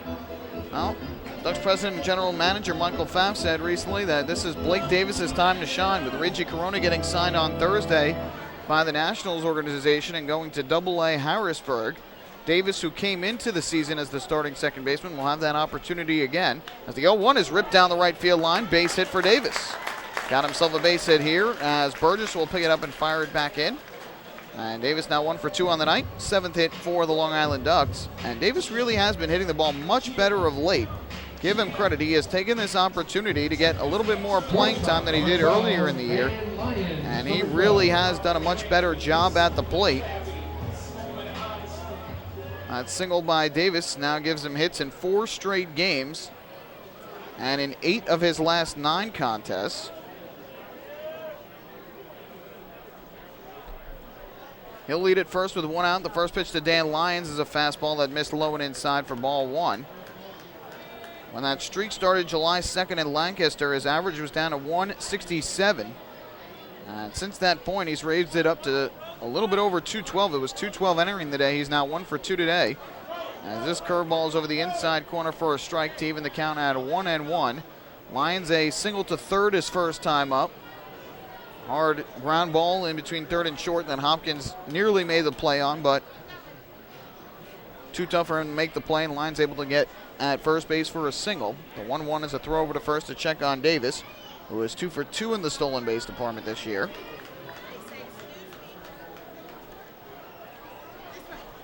The Lyons represents the tying run at home plate once again, with the Ducks trailing 4-2. Bierman comes set. 1-1. Lyons fouls this one off behind the plate, off to the first base side. Goes up over everything in the count, 1-2 on the Ducks shortstop. He too an Atlantic League All-Star this season. And very deserving. He's having the best regular season of his Ducks career. This is his 5th season with Long Island. First joined the team back in 2011. Earned a spot as the everyday starter, and he has not relinquished it since taking that opportunity. Here's the 1-2, and Lyons takes the curveball outside for a ball. Another throw to first, but Davis scampers back well ahead of the tag. And he has become a fan favorite, 2012 Championship Series MVP, member of the 15th anniversary team, voted on by fans last year. 2-2, swinging a chopper foul. Pitch was coming inside a cutter from Bierman, and Lyons swung and fouled it off his foot, it looked like. So we'll do it again at 2-2.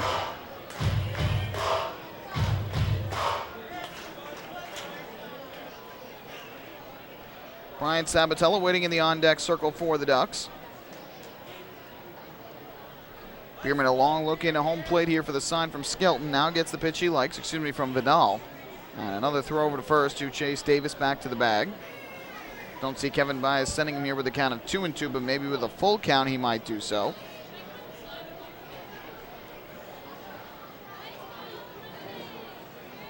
Bierman another long look into home plate, now is ready to go, and again will throw over to first to chase Davis back. Try that deceptive pickoff move there, but unable to get it done. So we'll do it once again with a count of 2 balls and 2 strikes. Davis takes his lead, Bierman kicks and fires, and Lyons swings, pops this one up in the air to left center field. Moving in Aaron Eggleston, still on the run. He will call off the center fielder Zerillo to make the catch. Davis scampers back to first, and Lyons now 1 for 2 on the night. So with 2 down in the inning, then we'll leave it up to Brian Sabatella. Back to the top of the order for the Long Island Ducks with right fielder, number 44, Brian Sabatella, number 44. Again, the Ducks have had at least 2 runners on in every inning of the game. They had 2 on, 1 out in the first. Ruiz grounded into a double play. They got 3 hits in the second, including the home run from McQuail. And in the third, they had runners at first and second, 1 out, but could not score. Runner at first with 2 out here as Sabatella takes a fastball over the outside corner at the knees for strike 1. He is 1 for 2 in the game. Single to center his first time up, back in the opening inning, then lined out hard to third in the second. An absolute bullet off his bat, but hit it right at Greg Hopkins. Here comes the 0-1, a throw over to check on Davis. Sabatella 0 for 4 last night, though really should have been 1 for 4 because of the missed call at first base.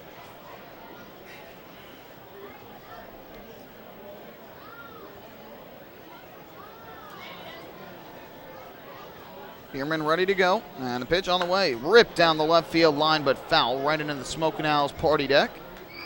Another good swing from Sabatella, who has hit the ball hard in every single at-bat tonight, but I went a little bit out in front.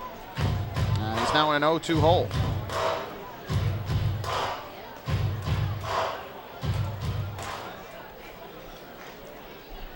Davis leads at first with 2 down. The Ducks trailing by 2. And the 0-2. Missed inside. A cutter came just over the inner half of the plate, but around it, I should say. As it did not catch the corner and nearly caught Sabatella on the hand as he stands in close to the plate. I'll have another 1-2 pitch. Davis being held on by Skelton at first, the 1-2. Swinging a ground ball towards second. Fielded there by Spears. He'll flip it to Andino, covering for the force, and that will put an end to the 4th inning. So for the Ducks, no runs on 1 hit. They leave 1 on base. 4 complete here at Bethpage Ballpark. It is the Patriots 4 and the Ducks 2. Hey fans, this is Sergio Perez, and you're listening to Ducks Baseball on the Long Island home for news, traffic, and weather. 1039 LI News Radio. Beautify your patio, walkway, driveway, or pool surround with Nicoloc paving stones and walls. Nicoloc's specially formulated paver shield offers extra surface wear protection and color enhancement throughout the thickness of the paver. Paver shield guarantees that your pavers will look great for years to come. Bring home the elegance with Nicoloc. Visit the Nicoloc Design Center, Sunrise Highway, Lindenhurst, or Nicoloc.com. Let Nicoloc Pavers pave your way. Enjoy the ultimate VIP fan experience at Bethpage Ballpark this season by taking in a Ducks game from the brand new Trout Town Fan Can. Presented by Roscoe Beer Company, the Fan Can is available for rental at all Ducks home games. It features 12 Dream Seat theater-style padded seats, beverage holders, an air-conditioned atmosphere, and an incredible view of the game. Packages are now available with food and beverage included. To reserve your Fan Can outing today, call the Ducks Group Sales Department at 631-940-3825. The Trout Town Fan Can at Bethpage Ballpark. Your VIP experience has arrived.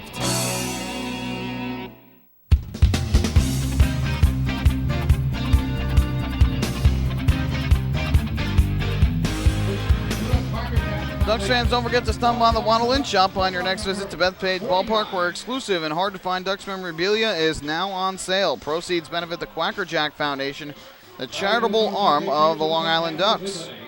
Left fielder number 91, Aaron Eggleston. We head to the 5th inning.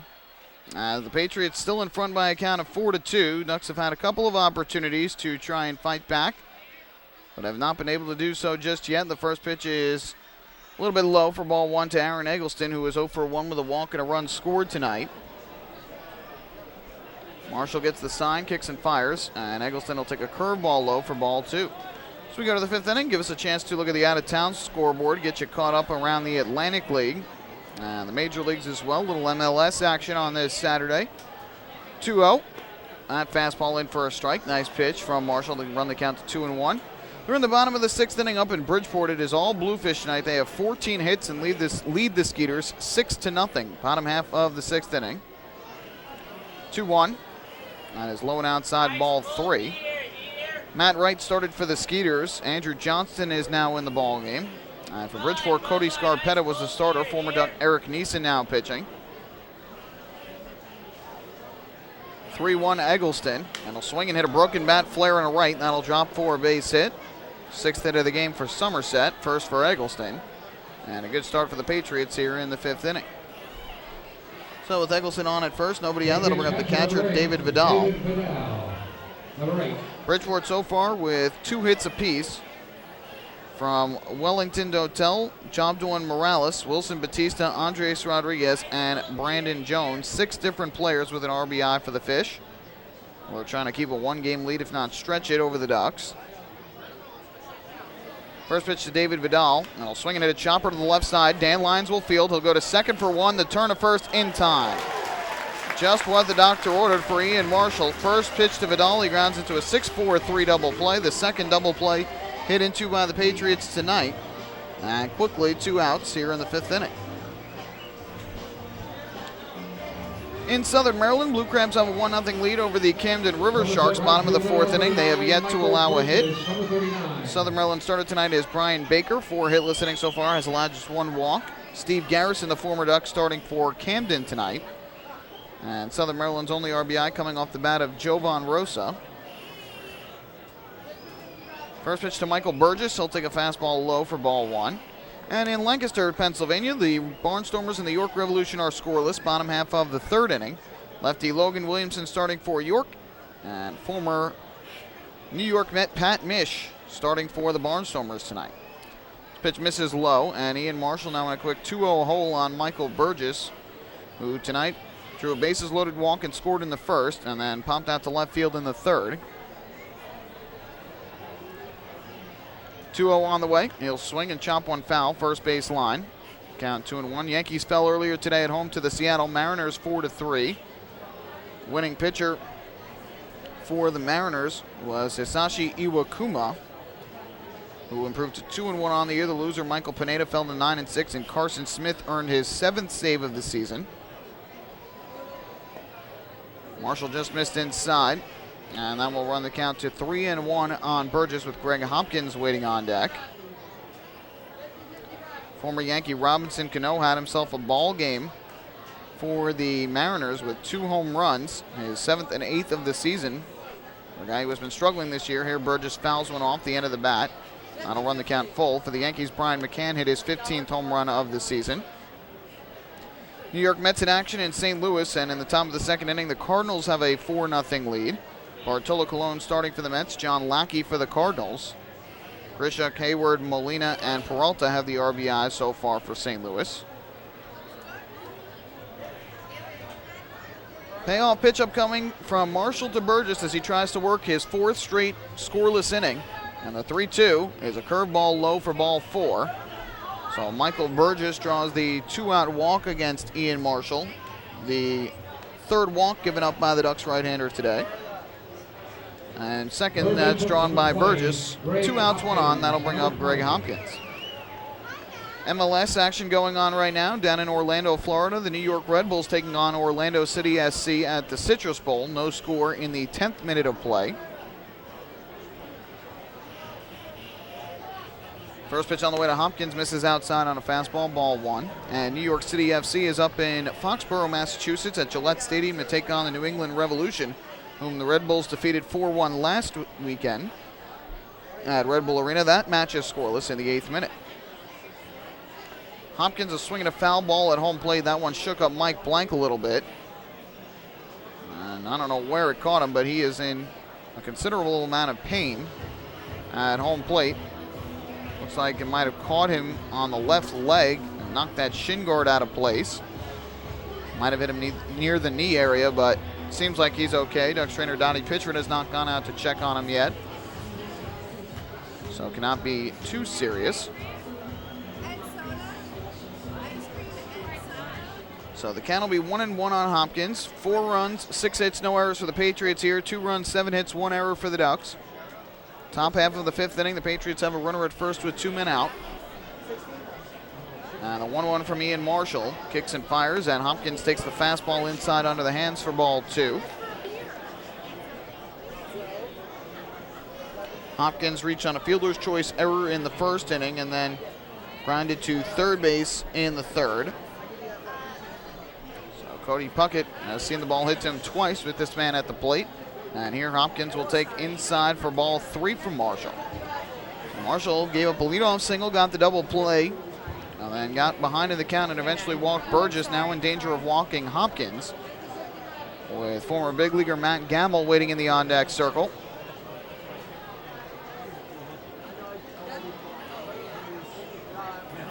Marshall set at the belt, and the 3-1 Hopkins swung on and fouled over the screen, back behind home plate. Goes up into the club level. And so the count full at 3-2 for the second straight batter. That is facing Ian Marshall. That means that the runner at first, Burgess, will take off on the pitch from the Ducks right-hander.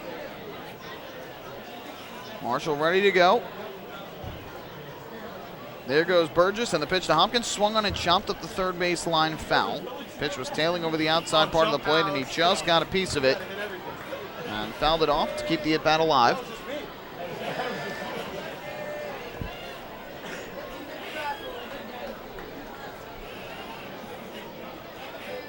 Ducks do not want to fall behind it anymore. And the Patriots trying to keep the inning alive against the Ducks right-hander. Give Matt Gamble an opportunity, though he is 0 for 1 in the game with a sac fly. So Burgess will go on the pitch from Marshall again. Here comes the 3-2. And Hopkins will take a curveball on the outside corner for strike 3. Hopkins had tossed the bat away, started to make his way to first, but we'll have to hold up there as that is strike 3, third strikeout of the night for Ian Marshall, and he gets out of the minor trouble in the 5th. No runs, 1 hit, a walk, and 1 runner left for the Patriots. We go to the bottom of the 5th. We're halfway through. Patriots 4 and the Ducks 2. Hey fans, this is pitcher Ian Marshall, and you're listening to Ducks Baseball on Long Island's home for news, traffic, and weather. 1039 LI News Radio. Thinking about buying or refinancing a home? Start by attending a free MCU home buying seminar. Then speak with one of our loan specialists who will guide you through the loan process. With an affordable mortgage from Municipal Credit Union, Home Sweet Home will be a little sweeter. Call 212-238-3521 or visit nymcu.org to apply for your mortgage today. Municipal Credit Union. Strong, trusted, growing. Municipal Credit Union is an equal housing opportunity lender.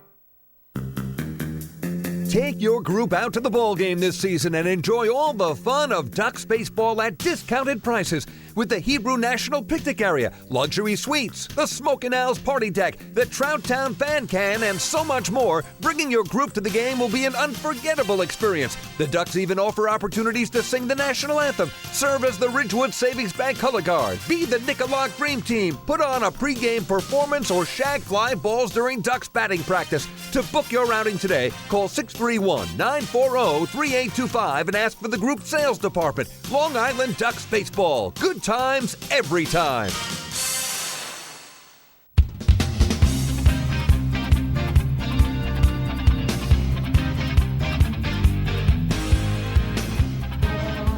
Bottom half of inning number 5. 4-2, the Patriots in front of the Ducks. It'll be 2, 3, and 4 in the order for Long Island. Delta Cleary Jr., Cody Puckett, Randy Ruiz coming to the plate against Sean Bierman, who misses inside with ball 1. To the Ducks center fielder, who is looking for his first hit of the night. Only 2 Ducks without a hit in the game, Cleary Jr. and Griffin, who are both 0 for 2. A 1-0, he squares to bunt, pulls back and takes low, and is now ahead in the count 2-0. He's got great speed, so no surprise if he tries to lay down a bunt single to get on base and begin things here in the 5th. 2-0 from Bierman on the way. Doesn't square this time and takes a strike over the outside edge to count 2-1. Cleary Jr. was 1 for 4 in last night's game. Stole his 17th base of the year. Now 17 of 19 in that department. 2-1. Swinging a tapper foul. Good cut by Cleary Jr., but only got a piece of it, and they count 2-2.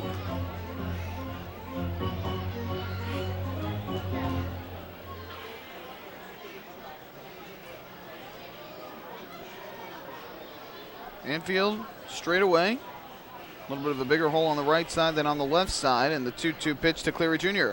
Lays off the changeup and up and outside for ball 3. So that runs the count full on Cleary Jr. The Ducks trying to get the leadoff man on here in the bottom of the 5th inning, especially with a speedy guy like Cleary Jr. at the plate. Here's the 3-2. Swing and a miss, strike 3. Another off-speed pitch from the left-hander. And Cleary Jr. swings through it. Second strikeout of the night for Bierman, and that's the first out here in inning number 5. Cody Puckett, number 2.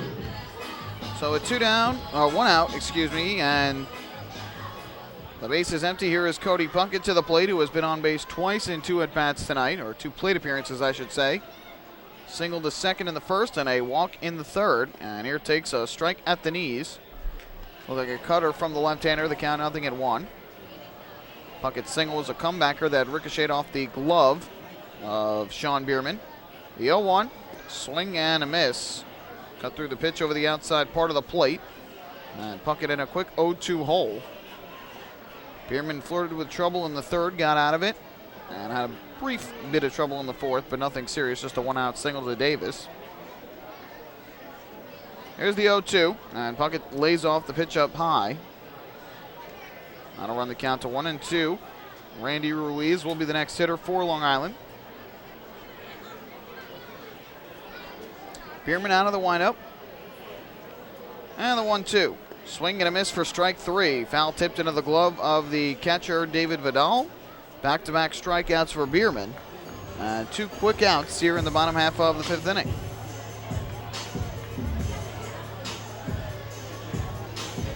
Long Island designated hitter, number 50, Randy Ruiz, number 50. I'll get now 2 of 6 here in this series. He was 1 for 4 last night. Here's Randy Ruiz to the plate, who singled his last time up after starting the series 0 for 5.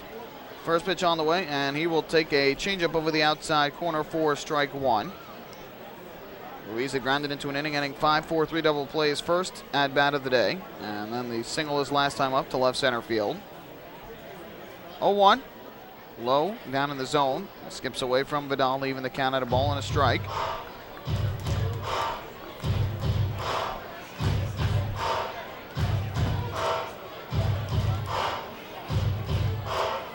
Second baseman Nate Spears shaded up the middle slightly for Ruiz. And the 1-1 pitch on the way is just off the outside corner. Ruiz coming off a 5 for 16 series in Lancaster with an RBI and 2 runs scored. Also stole his first base of the year. The 2-1 offering, swung on and missed. Home run hack there by Ruiz, but he swings through it, and the count even up at 2 balls and 2 strikes.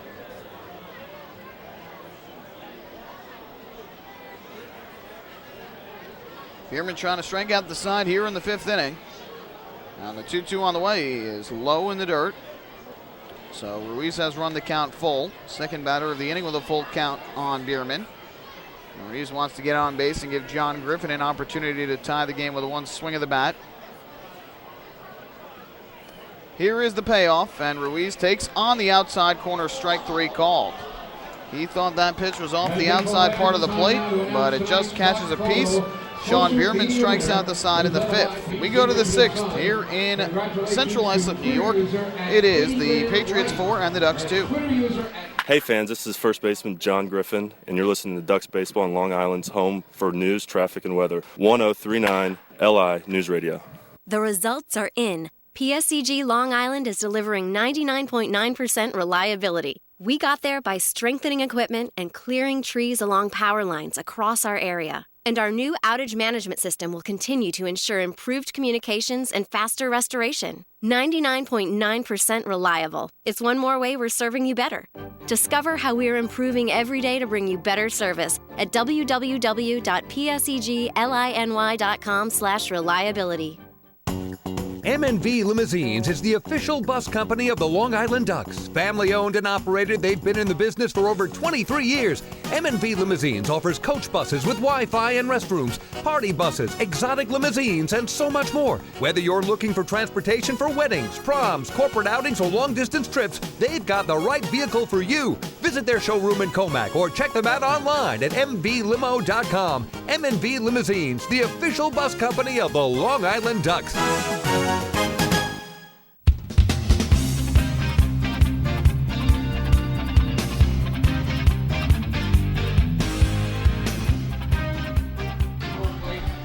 Back at Bethpage Ballpark on our way to the 6th inning, where the Somerset Patriots lead the Ducks 4-2. 5 seconds for station identification here on LI News Radio.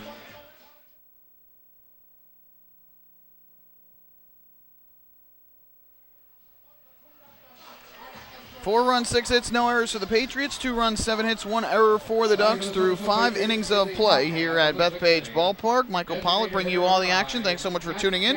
Whether you're listening on the flagship radio station for Ducks Baseball, 103.9 FM LI News Radio, or online on the Ducks official YouTube channel, youtube.com/Ducks Baseball. First pitch of the inning from Ian Marshall to Matt Gamble is a fastball at the knees for strike 1. That's how we begin things here in the 6th.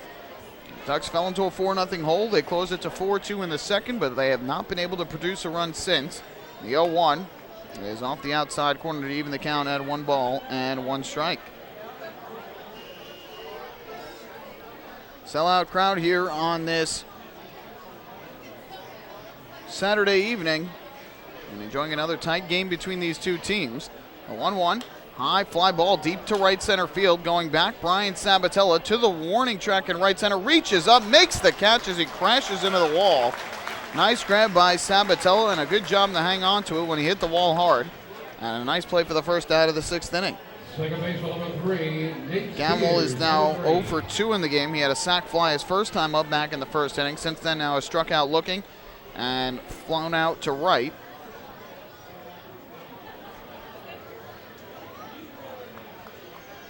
So with one down, that will bring up the second baseman, Nate Spears,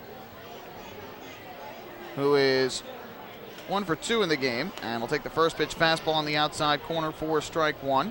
Spears had a single to right his first at bat back in the opening inning, and since then, a fly out to center in the fourth.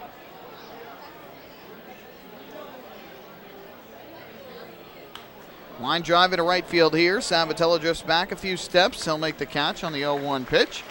So Spears with a fly out to right, and 2 quick outs for Ian Marshall, who had that rough first inning where he threw over 30 pitches. But boy, has he settled down since. He is now at just 83 pitches in the game, 50 for strikes. And you wondered in that first inning when the Patriots batted around against him whether the Ducks might have to go to their bullpen early on in the game, but Marshall really has settled in nicely since that point. He has allowed just 2 hits and a walk since that first inning. Both hits singles, too. His first pitch misses low and outside for ball 1. The Patriots do not have an extra base hit in the game. All 6 of their hits have been singles. Ducks have 1 extra base hit, the home run from Steve McQuail. 1-0. Fouled back to the screen behind home plate. And that will leave it up to count at 1-1.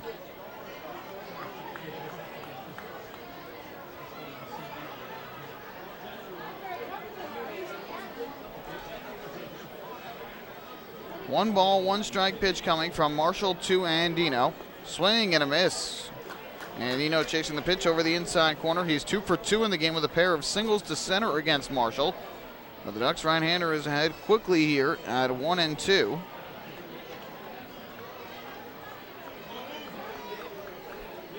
And here, Andino lays off the breaking ball down in the zone.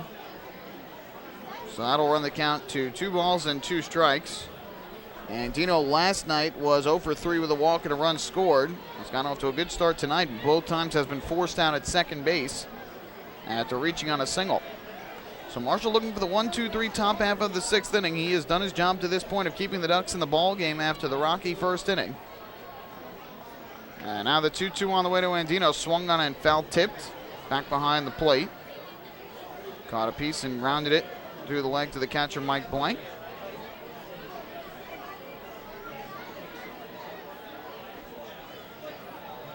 So we'll do it once again at 2 balls and 2 strikes. Right-hander ready to go. Kicks and fires, and the 2-2 swung on and grounded towards the left side. The shortstop Lyons fields the tough hop. His throw to first right on target. And that will end the inning.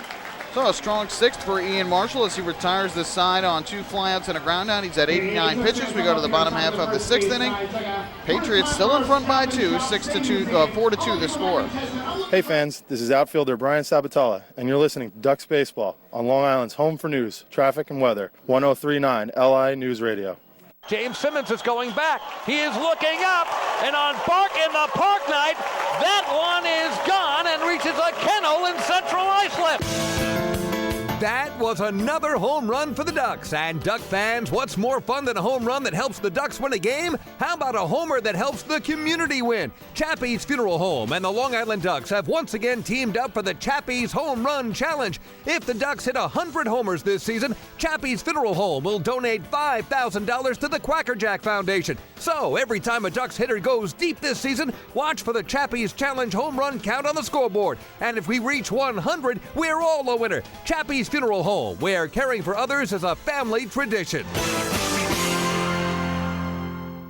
Can't get enough of the Long Island Ducks? Well, now you can get even more inside info on your favorite hometown team through Facebook and Twitter. The Ducks are constantly updating fans through social media with scores, transactions, ballpark promotions, and much more. You can even win great prizes. All you'll need to do is make a free account on Facebook and Twitter, and then visit us at facebook.com/LIDucks and twitter.com/LIDucks. Think you're Long Island's biggest Ducks fan? Get connected now.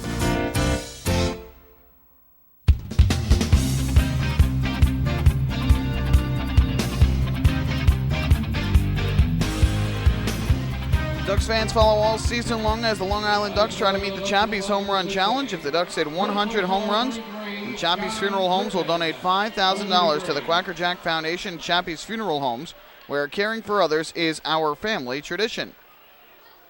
Ducks have one home run on the night. It came off the bat of Steve McQuail in the second inning. And here John Griffin hits a pop-up down the right field line. Long run out for the first baseman, James Skelton. He won't get it, and it'll drop just foul down the line. The wind, which is blowing out towards right field, kept pushing that ball, and Griffin was hoping that it might drop back in fair. But it just lands foul.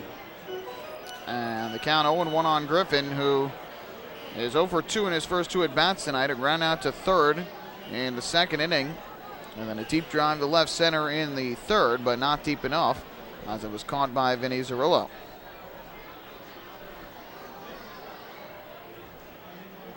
This breaking ball misses low and inside of Griffin. They run the count 2-1-1. Griffin last night with a solo home run over the left field wall, a line drive bullet early in the game. And the 1-1 here is on the outside corner. Off-speed pitch for a strike, the count of 1-2. Griffin has had home runs in back-to-back series now. He had one in Lancaster and now has one here in the series against the Patriots. Bierman looks in for the sign from his catcher Vidal. Now comes set. And the 1-2 offering. Swinging a pop-up right field line, drifting out of play into the seats. Skelton gave it a look, but no chance to get that one. And we'll do it once again at 1-2. Griffin will be followed in the inning by Blank and McQuail. 3 straight righty hitters coming up against the lefty Bierman. Blake Davis, the only lefty in the lineup, as Griffin grounds one towards the middle, ricochets off the mound of the shortstop, and Dino, who will throw to first in time for the out. And that is one away. I don't think that hit the pitcher, Bierman. I think that caught the mound and then ricocheted short. So that is the first out of the inning, and a fortunate break for the Patriots. Fortunately for them, that the ball hit the mound and kind of slowed the ball down a little bit and caused it to bounce closer to short and then up the middle. So Griffin now 0 for 3. The first pitch here to Mike Blank is a curveball in for a strike. It's now 6 straight retired by Sean Bierman after the 1-out single by Blake Davis in the 4th. And the 0-1 ripped back up the middle into center field, a base hit. That one skimmed right behind the back of Sean Bierman and nearly hit him. So 2 comebackers towards Bierman. One misses him, one also misses him, but just barely. First one hit the mound. So Mike Blank now 2 for 3. The last time he singled, Steve McQuail followed with a 2-run home run to left center. And here is McQuail following another single by Mike Blank. And last night, when McQuail hit his 2-run home run, it came after a single from Blank. So the last 2 times that Mike Blank has singled, Steve McQuail has hit a home run. Let's see if he can make it 3 for 3. First pitch, and a fastball just catches the inside corner for strike 1. McQuail with the deep home run to left center field in the second inning. 3rd straight game with a homer. And then hit a line drive bullet to left in the 4th inning, but it was caught on a slide by Aaron Eggleston. 0-1. Check swing. Taken low and inside. And that'll even up the count at 1 ball and 1 strike. McQuail began the season in the Diamondbacks organization at Single A and Advanced A, and then played with Schaumburg of the Frontier League. 1-1. High pop-up foul back behind the plate off the end of the bat and out of play. That'll run the count to 1-2. Last year was named an All-Star in the Midwest League with South Bend.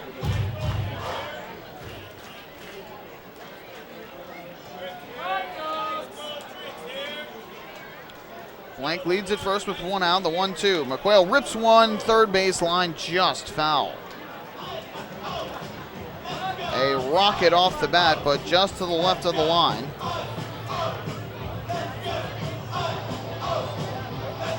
And now the count stays at 1-2 as McQuail just misses the extra base hit.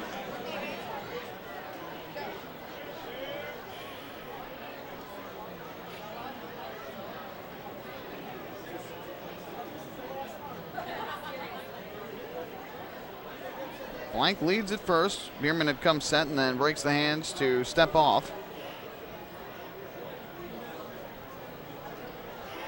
We'll do it again at 1-2 as Bierman looks into Vidal. The 1-2 on the way. McQuail takes inside, nearly caught him on the leg. Snap throw to first, and Blank is back safely. A few times in this game, Vidal has tried to catch the Ducks sleeping off of first. And snap throw back, not in time.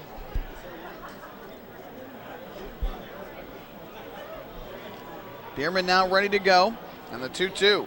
Broken bat flare in a left field going out. The shortstop Andino can't get it. Base hit from McQuail. Stopping at second base is Blank, and Steve McQuail has his second hit of the night, fifth as a Duck, as he loses the bat but singles to left, and the Ducks set up with runners at first and second, one out for Blake Davis. Number 11, Blake Davis, number 11. So Blank goes to second. McQuail is on at first. Just got enough over the head of the shortstop Andino.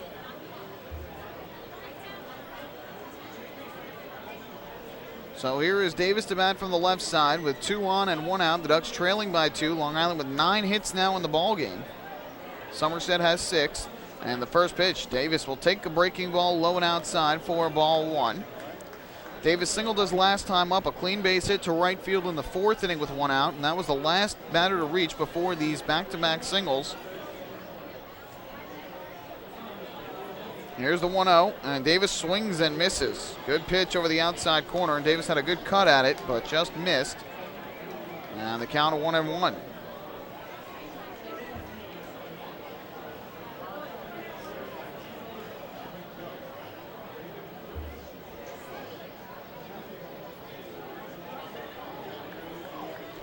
And now they are going to call a balk. They're going to call a balk here on Sean Bierman.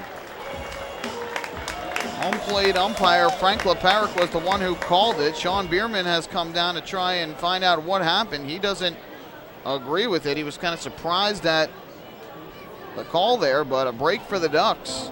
Sean Bierman balks. And so Mike Blank is able to move over to third base, and down to second goes McQuail. And now the tying runs to the Ducks in scoring position with only 1 out. That'll be a 1-ball, 1-strike pitch coming to Blake Davis.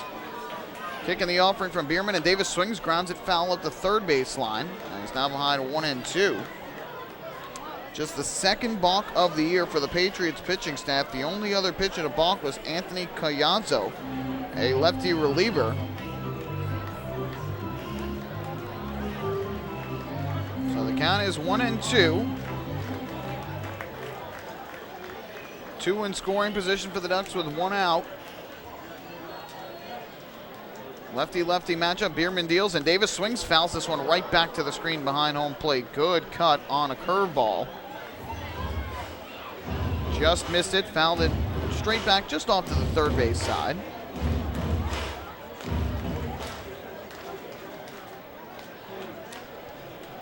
Four-2 ball game. Another exciting one between these two teams. The Ducks threatening again here in the 6th inning. Bierman will step off and wants to go through the signs again. Now ready to go from the stretch. Here's the 1-2 to Blake Davis, and it is taken low and outside. Great block at home plate by David Vidal. That gets past him. A run potentially scores.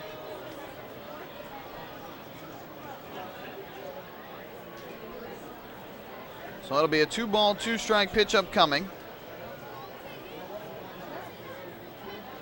Bierman is ready. The runners take their leads, and the 2-2 to Davis. Swung on and lifted in the air. Shallow center behind second, and it is caught by Robert Andino. Nice running grab made by the shortstop, Robert Andino. Off the bat, it looked like it was ticketed for center field to plate at least one, but Andino was able to run out in a shallow center behind second and make the grab. And so on the liner by Davis, that's the second out of the inning. With 2 down, that is going to leave it up to the shortstop and 9-hitter Dan Lyons. So Davis off the bat thought he might have had a single to center that would have given him at least 1 RBI. Instead, he is denied, and here is Lyons, who is 1 for 2 in the game. First pitch on the way. Lions swings, ground ball, left side, past Hopkins, the shortstop Andino fields. The throw to first is high. Off the bag comes Skelton. Into score is Blank on the infield single from Lions, and the Ducks have got to within run at 4-3.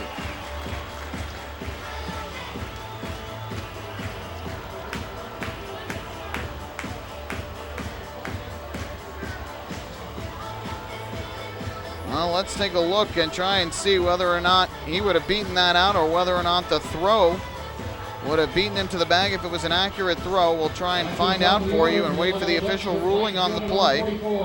Brian Sabatella, number 44.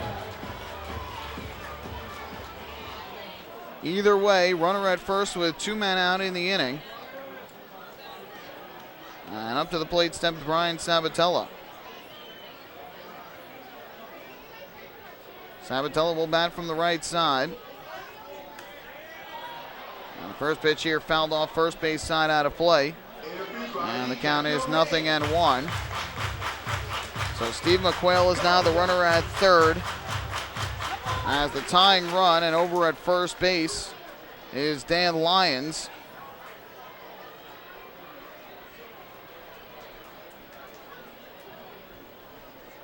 Pitch on the way. Sabatella grounds this one foul. Third base line. And the count is now 0-2. Now it's going to be ruled an error on Andino. He got to the ball in plenty of time, and an accurate throw would have beaten Lyons to the bag. Not the easiest of plays, but a play that, if it's made, prevents a run. So it's a no RBI for Lyons. And here Sabatella fouls one back. And the count 0-2, still on Sabatella. So that's an unearned run charged against Sean Bierman. As Lyons now 1 for 3 as he reaches on the error.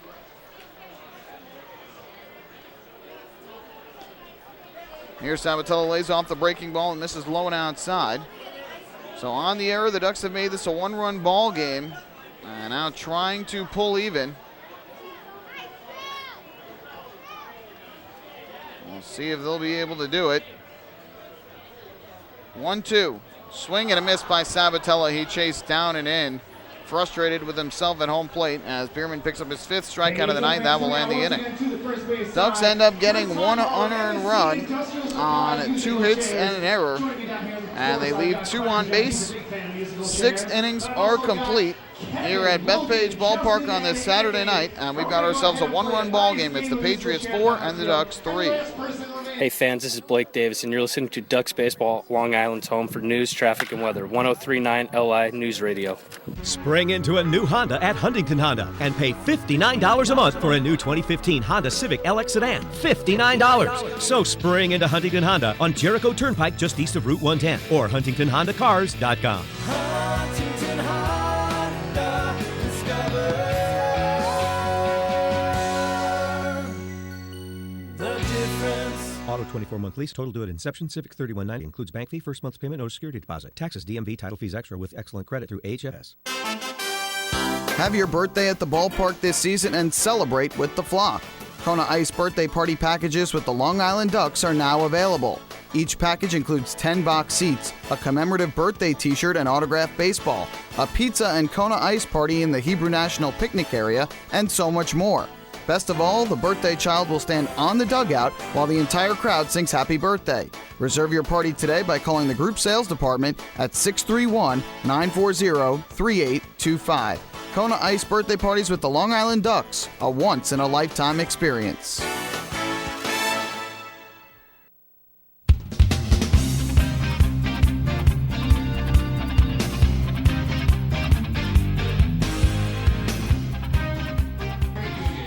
Well, we go to the 7th inning here at Bethpage Ballpark, and the Ducks have made their first pitching change of the night. They call on left-hander Patrick Kreider to come in and pitch here in inning number 7, and for Ian Marshall, a tough start to this game, but really settled in nicely after the rocky first inning.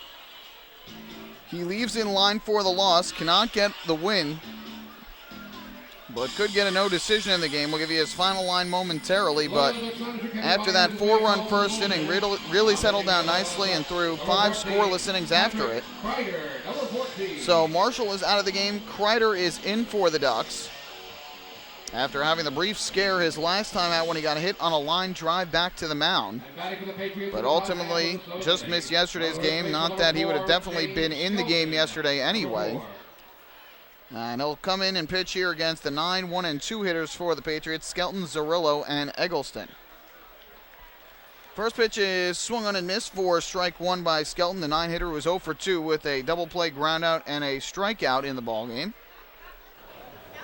Count 0-1. Kreider kicks and delivers. And this one misses inside and low. And that will even up the count at 1-1. Marshall goes 6 innings tonight, gives up 6 hits and 4 runs, 3 of which were earned. The 1-1. Breaking ball cut on by Skelton. He tried to hold up but could not. And the count goes to 1-2. 3 walks, 3 strikeouts for Marshall. He threw 89 pitches, 54 of them for strikes. Again, he can lose it, but he cannot win it. The 1-2 is low and outside, taken by Skelton for ball 2. Give you the numbers on Kreider momentarily as well. The first of 3 potential lefties that can come out of the bullpen tonight for the Ducks, along with J.C. Romero and Donnie Veal. 2-2. Lifted in the air to left field. That'll drop in for a base hit. A line drive single the opposite way for James Skelton, and not the way that Kreider wanted to start things off in the 7th after the Ducks get a run on the scoreboard.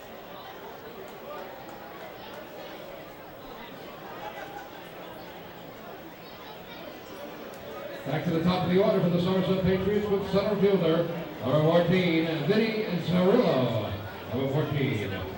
So 1 on and nobody out. And up to the plate will step Vinny Zerillo, who singled his first time up. Has been retired both times since. And the first pitch on the way, squaring a bunt, is Zerillo. He pulls back and takes a strike over the outside corner, 0-1. Zerillo had a bunt single in yesterday's game, has great speed, so the Ducks would have to make a very strong defensive play to get him out at first. Skelton takes his lead there at first base. And Kreider's 0-1. Zerillo squares, pulls back, takes low and outside, even the count at 1-1. Zerillo had a single to left and scored in that first inning. Since then, he's popped out to left and grounded into a fielder's choice.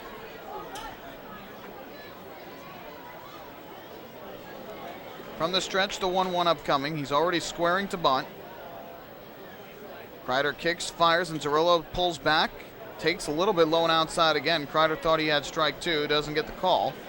Count 2-1. The left-hander is 2-1 on the year with a 3.24 ERA in 35 games out of the bullpen.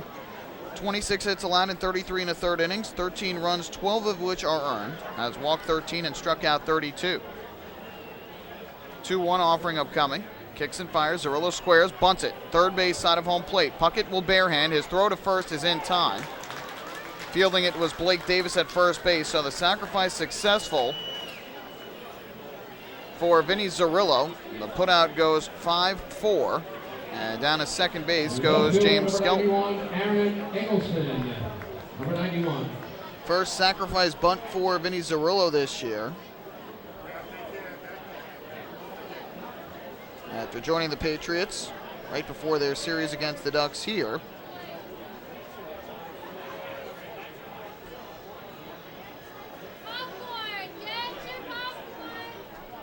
So runner at second, 1 out. First pitch here to Eggleston. Rip towards first, diving stop by Griffin. He'll throw to short, and it's just late. Almost doubled off Skelton at second. Great diving stop by John Griffin at first base to save a run and rob Eggleston of the RBI double. So now runner at second with 2 out on the great play by Griffin, and that'll leave it up to David Vidal. Well, Eggleston smoked that ball up the first base line, and Griffin using all 6'6" of his frame to try and make the diving stop, and he was able to do so. Here is Vidal, who is 1 for 3. And the first pitch from Kreider, breaking ball on the inside corner for strike 1. Vidal singled his first at bat, later scored. Since then, he is lined to short and grounded into a 6-4-3 double play.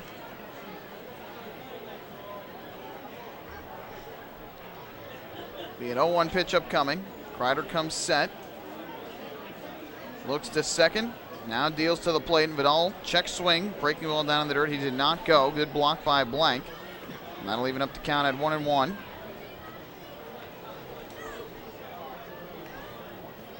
Kreider trying to get through a scoreless inning here in the 7th after allowing the leadoff single. He's got a sac bunt and a line out. And Vidal trying to keep the inning alive.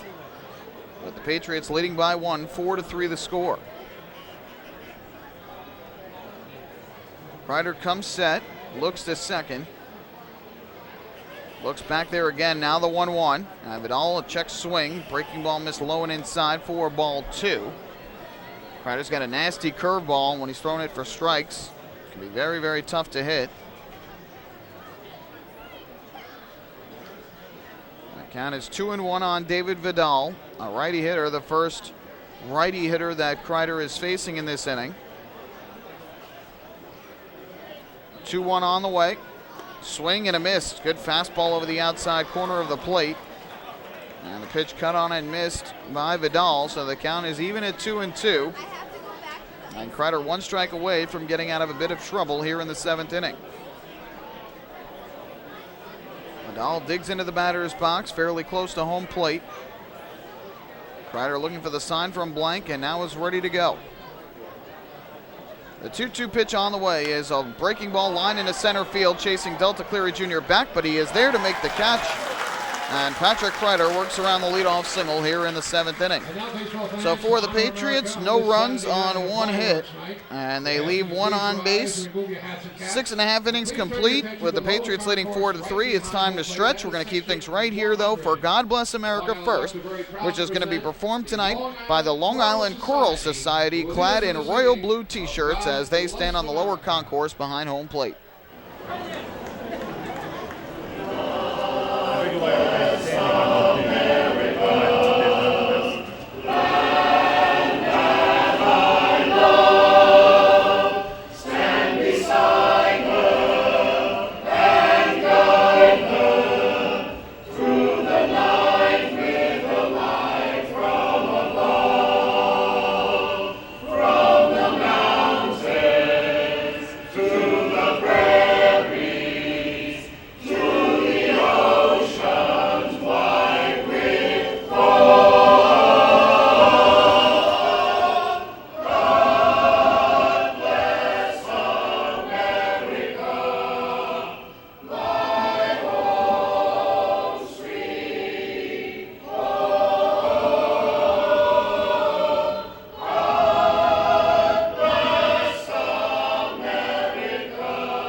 Long Island Choral Society with God Bless America here on this Saturday night. 7th inning stretch at Bethpage Ballpark. Patriots leaded by 1 over the Ducks, 4-3. Hey fans, this is right-handed pitcher John Brownell, and you're listening to Ducks Baseball on Long Island's home for news, traffic, and weather. 1039 LI News Radio. Hey, Ducks fans, the official hotel of the Long Island Ducks is the Upsky Long Island Hotel in Hauppauge. It's centrally located on the north shore of Long Island and offers a home away from home for both business and leisure guests. The Upsky Long Island Hotel features an indoor pool, 24-hour business center, a fitness center, and complimentary Wi-Fi in all guest rooms. Enjoy the contemporary American cuisine at the Fountain Grill restaurant or grab a quick bite to eat at Cafe Pronto. Best of all, it's only minutes from Bethpage Ballpark. The Upsky Long Island Hotel, the official hotel of the Long Island Ducks. Call 231-1100 today. That's 631-231-1100. Family fun every time. Beautiful evening for baseball. Big action every time. He reaches up. It's gone! Great value every time. And the Ducks have won it 7-1. The Ducks schedule is loaded with new promotions this season, and with an average ticket price of just $10 and free parking, there is no better value on Long Island. For game times and tickets, visit liducks.com. Long Island Ducks baseball. Good times every time.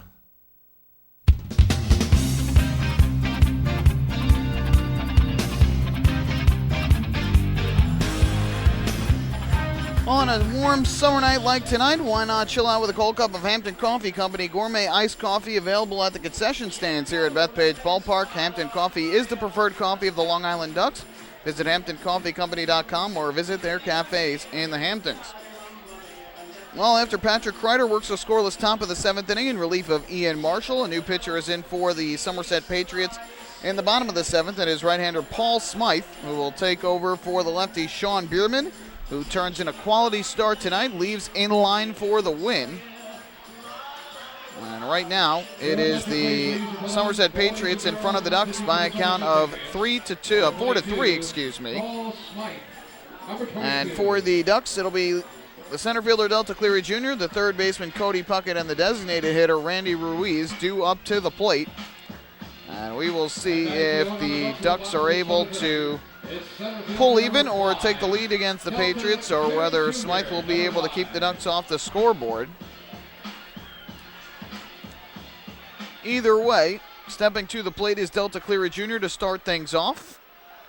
He will bat from the left side, a switch hitter. First time he's batting from the left side tonight since he faced the left-hander Sean Bierman his first 3 at-bats. And the first pitch on the way is a fastball that is a bit up high for ball 1. Cleary Jr. 0 for 3 on the night. He and Griffin the only 2 Ducks without hits in the game, as Cleary Jr. has struck out swinging twice, sandwiched around a ground out to third in the 3rd inning. 1-0, and Cleary Jr. squared to bunt, pulled back and took a strike over the outside corner. And the count of 1-1. Cleary Jr. again 1 for 4 with a single and a stolen base last night. Ducks trying to get the tying run on to start things off in the 7th. Smythe's 1-1, and Cleary Jr. lays off the fastball low and outside for ball 2. Smythe appearing in his 21st game of the year for the Patriots. He's 3-0 with a 1.93 ERA on the season and has 1 save as well. 2-1. Cleary Jr. swings, fouls this one off to the third base side out of play. Count 2-2. 23 1/3 innings for Smythe, has given up 13 hits, 6 runs, 5 of which are earned. Has walked 10 and struck out 18. He's had a nice season so far for the Patriots. Their bullpen overall has been pretty strong in the early going. 54-25 on the season are the Patriots. Entering tonight, the 2-2. And Cleary Jr. fouls this one right back to the screen behind home plate. Got a fastball down by the knees and able to cut it and foul it back to the screen.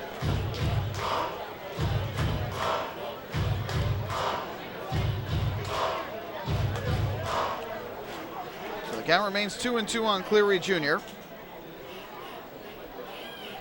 Ready to go is Smythe, kicks and fires. And Cleary Jr. a check swing on a ball down low. Home plate umpire Frank LeParrick says he went around for strike 3. 3rd time that Cleary Jr. has struck out tonight, and that is the first out here in the 7th inning.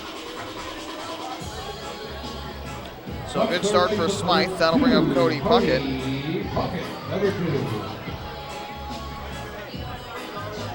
Puckett will bat from the right side, has been on base twice in 3 trips to the plate tonight.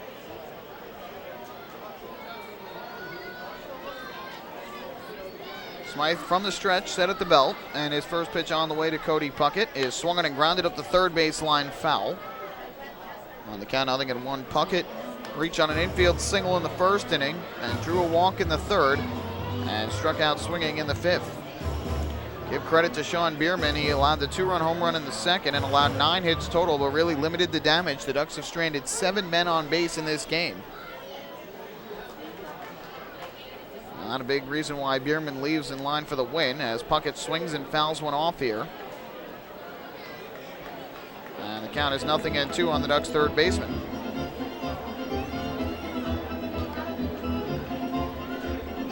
Ducks are no strangers to comebacks this year. They have 7 waddle-off victories already this season, most recently on July 4th against the Patriots. As a team, they have 23 come from behind wins on the year. Out of their 51 wins total, the 0-2. Ground ball passed him out towards second off the end of the bat. Fielded there by Spears, and his throw to first in time. So Cody Puckett is retired, and Smythe has quickly retired the first two hitters in order in the 7th inning. And then we'll leave it up to the Ducks' designated hitter, Randy Ruiz. Designated hitter, number 50, Randy Ruiz, number 50. So here is Ruiz to bat from the right side.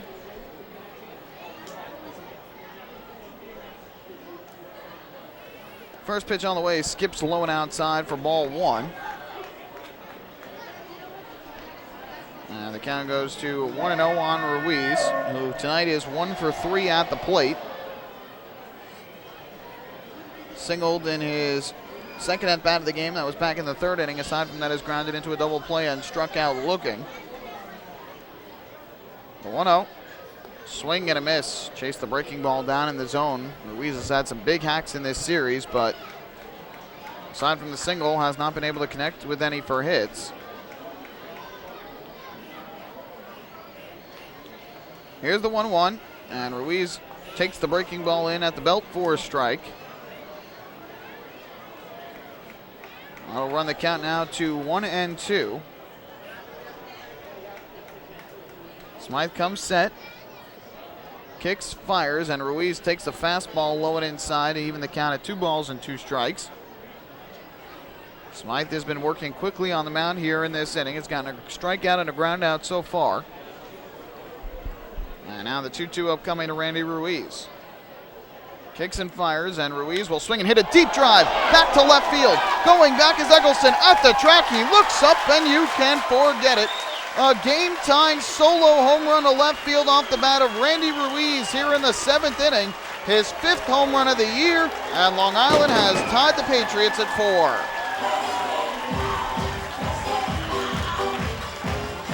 Well, Ruiz got all of that. A fastball up in the zone, and he put a perfect swing on it and cleared both walls in left field. 2nd home run of the game for the Ducks. And Ruiz, with his 5th long ball of the year, has tied this game up at 4 apiece.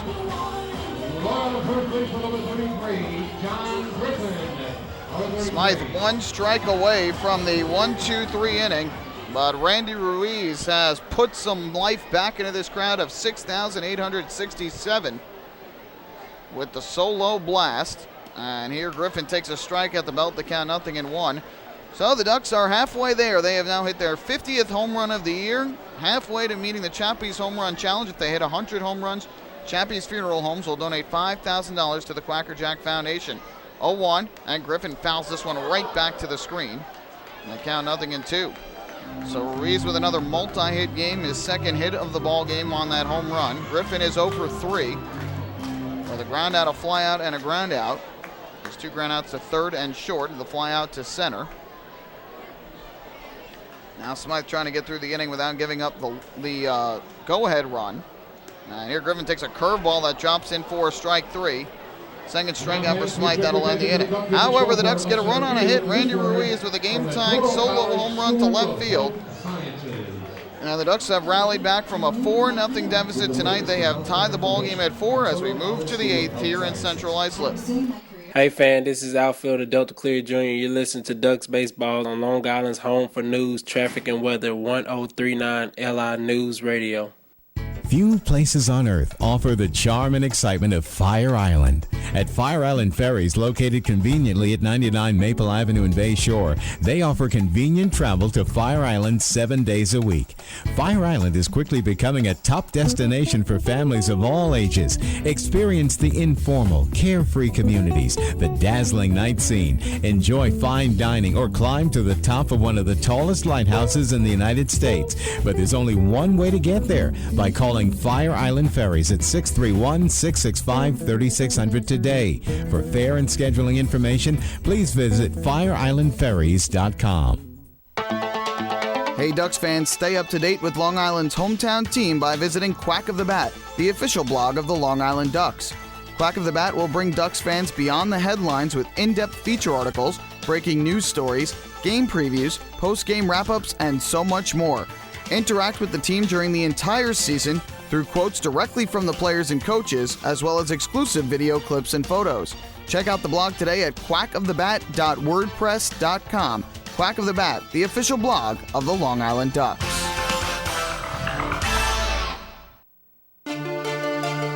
North Shore LIJ Southside Hospital in Bayshore is the healthcare heart of our community. We provide outstanding healthcare right here at home with centers of excellence in cardiology, orthopedics, neurosciences, women's health services, and much more. Experience counts, and North Shore LIJ Southside Hospital has been around for nearly a century of care. For more information, please call 631-968-3000 or visit us on the web at www.nslij.com.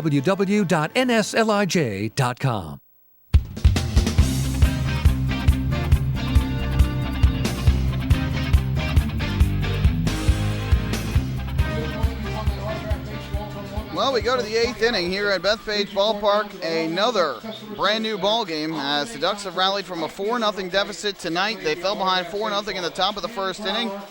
With 2 in the second, 1 in the sixth, and 1 in the seventh after Randy Ruiz just crushed a home run over both walls and left.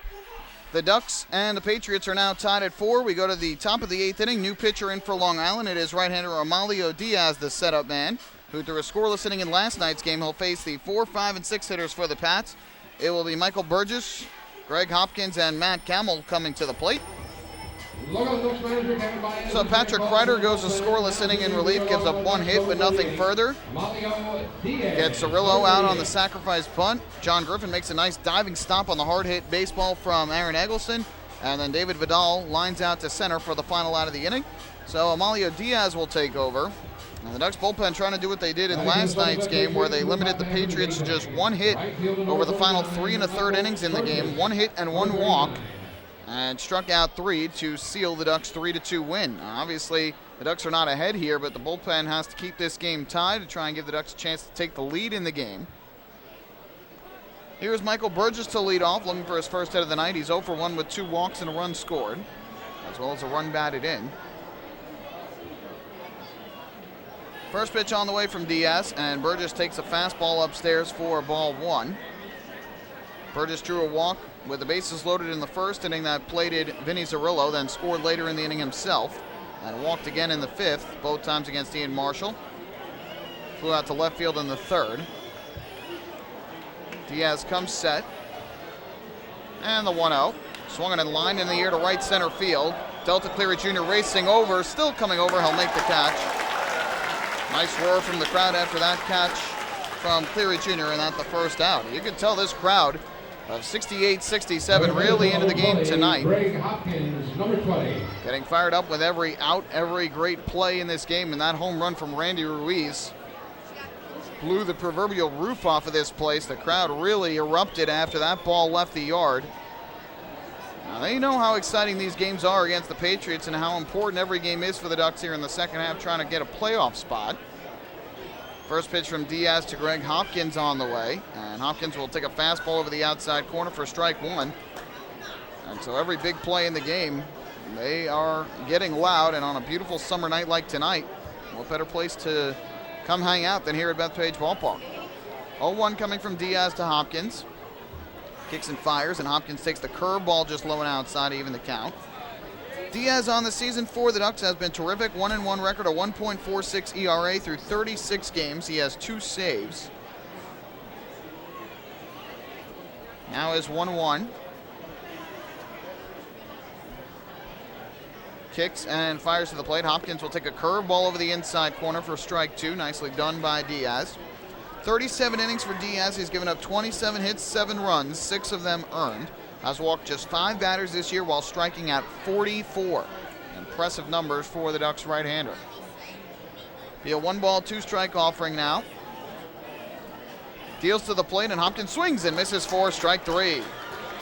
Fastball down and away. First strikeout for Diaz, the 4th for Ducks pitching. 2 down here in the 8th. That'll leave it up to Matt Gamble. Ducks are looking for their 30th win of the season at home. This is home game number 37 on the year. and they are 29-7 so far.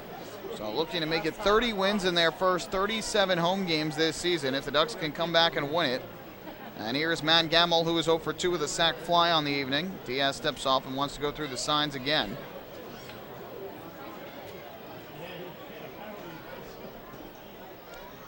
Righty pitcher to the lefty hitter. First offering on the way, grounded past the mound towards short. The third baseman, Cody Puckett, actually fields and will throw to first in time for the out. Ducks have the shift on, with Lions playing behind second. So Cody Puckett, the third baseman, was closest to it. He makes the play. That'll end the inning. A strong 8th inning for Amalio Diaz as he retires the Somerset Patriots in order. That'll take us to the bottom of the 8th with the Ducks and the Patriots tied at 4. Hey fans, this is Bud Harrelson, and you're listening to Ducks Baseball on Long Island's home for news, traffic, and weather. 103.9 LI News Radio. Beautify your patio, walkway, driveway, or pool surround with Nicoloc paving stones and walls. Nicoloc's specially formulated paver shield offers extra surface wear protection and color enhancement throughout the thickness of the paver. Paver shield guarantees that your pavers will look great for years to come. Bring home the elegance with Nicoloc. Visit the Nicoloc Design Center, Sunrise Highway, Lindenhurst, or Nicoloc.com. Let Nicoloc pavers pave your way.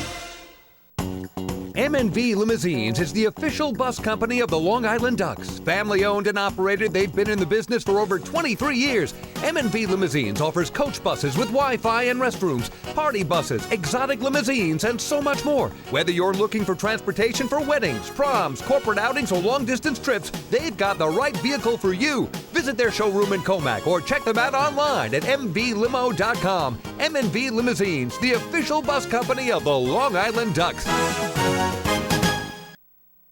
Family fun every time. Beautiful evening for baseball.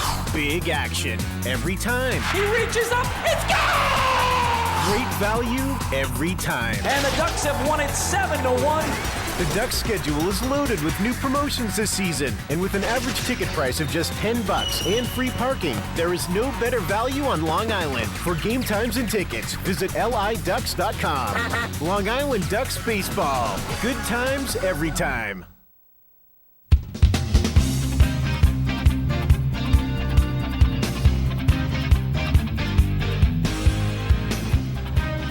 To the bottom of the 8th inning with the Ducks and the Patriots all tied up at 4 apiece. New pitcher is in for Somerset. It is lefty Anthony Collazo, who will take over for the right-hander Paul Smythe, who allowed the solo home run of Randy Ruiz in the 7th that tied up the ball game at 4 apiece. So with that home run, it means that Ian Marshall can no longer get the loss in this game. It also means that Sean Bierman can no longer get the win. They will both take a no decision tonight. The game rests in the hands of the bullpen. Pitchers of record right now, Amalio Diaz for the Ducks, and now Anthony Collazo for the Patriots, who has had a fine season so far for Somerset. This will be his 20th appearance of the year, and he'll be facing the 6, 7, and 8 hitters for the Ducks, Mike Blank, Steve McQuail, and Blake Davis, who are a combined 5 for 9 in tonight's ballgame. 5 hits and 9 at-bats between those three, so the Ducks hoping to continue getting production from that trio, and they will start things off here in the inning. Batting for Long Island Ducks at the bottom of the 8th inning, catcher number 9, Mike Blank. We will give you the numbers on Mike Blank. On Collazo here. Blank steps up to the plate. 2 for 3 on the night, has scored both times he has singled.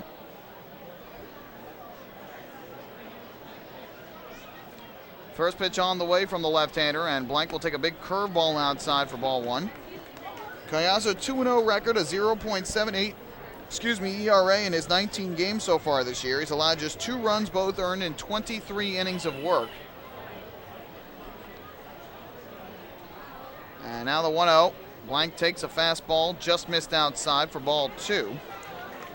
In those 23 innings, he's allowed 12 hits, 9 walks, a little bit heavy on the walks, only 11 strikeouts.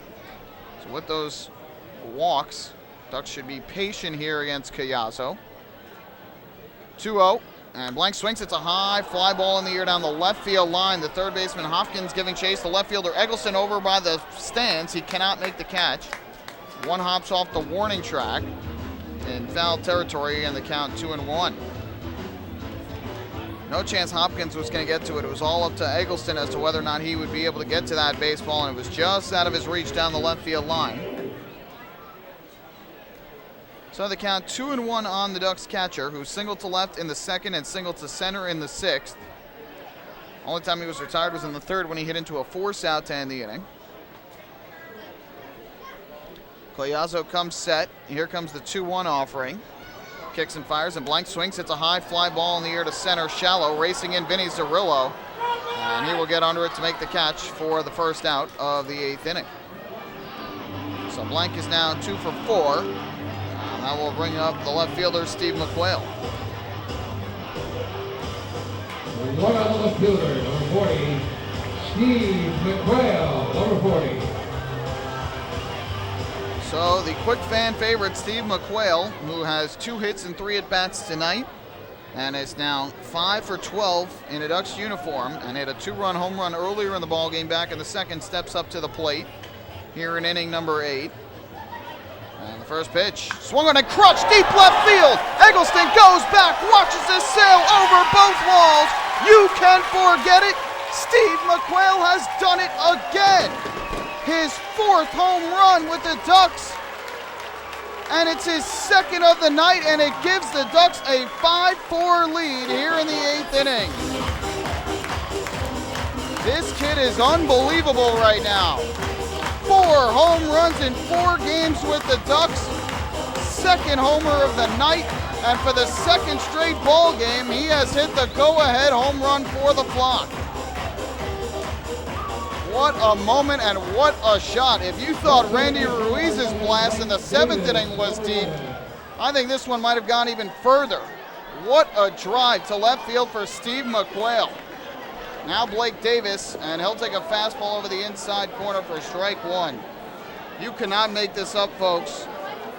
A solo home run on Thursday, a 2-run home run here that gave the Ducks a 3-2 lead in an eventual 3-2 win yesterday. And now 2 more homers here today. The 0-1 is low for a ball. The count even at 1-1. A 2-run blast in the 2nd inning. That made this a 4-2 game. And then here in the 8th, a solo blast to left field that has put the Ducks in front 5-4. And Steve McQuail has absolutely erupted this ballpark. The 1-1. And Davis will take a curveball low and outside, run the count to 2-1. So I would have to think Kevin Baez has probably gotten Ryan Cushmall up in the bullpen, who earned the save yesterday. Start getting loose and getting ready to pitch in the 9th inning.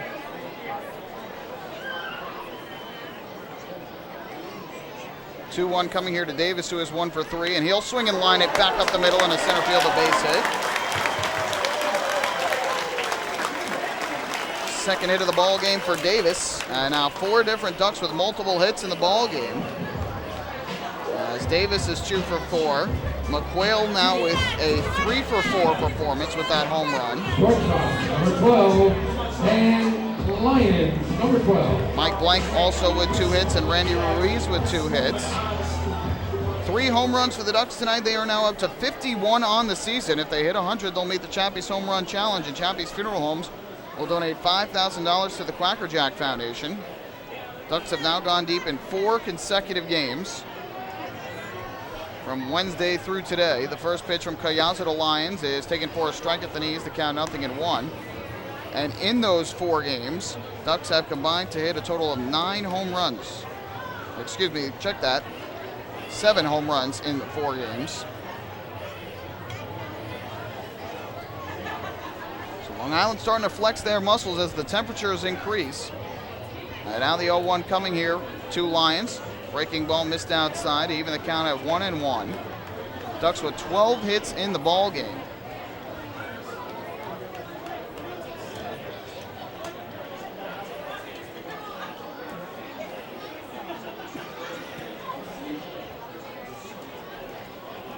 One ball, 1 strike pitch coming to Lyons, who has singled, flown out to left, and reached on an error in his 3 trips to the plate. Throw over to first. Back safely there is Davis. Good for Blake Davis, who is taking advantage of getting the starting spot now at second base. 2 more hits here tonight.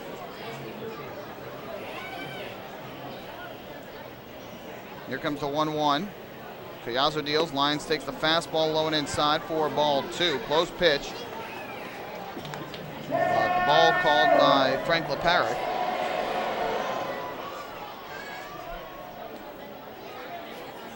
So the Ducks now lead it 5-4 over the Patriots. They've scored a single run in each of the last 3 innings. We'll see if they can add any more insurance runs here in the 8th. Long look in here for Anthony Collazo, and now comes set. The 2-1 pitch upcoming. He throws over to first to Chase Davis back to the bag.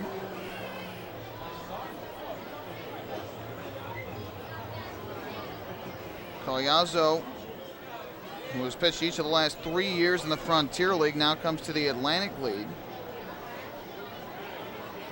5-2 record with a 2.93 ERA in 35 games last year with the Evansville Otters. He seems to be having some trouble communicating with the catcher, David Vidal. So Vidal will go out to the mound, which means we'll take 5 seconds for station identification here on LI News Radio. Ghostbusters night here at Betface Ballpark.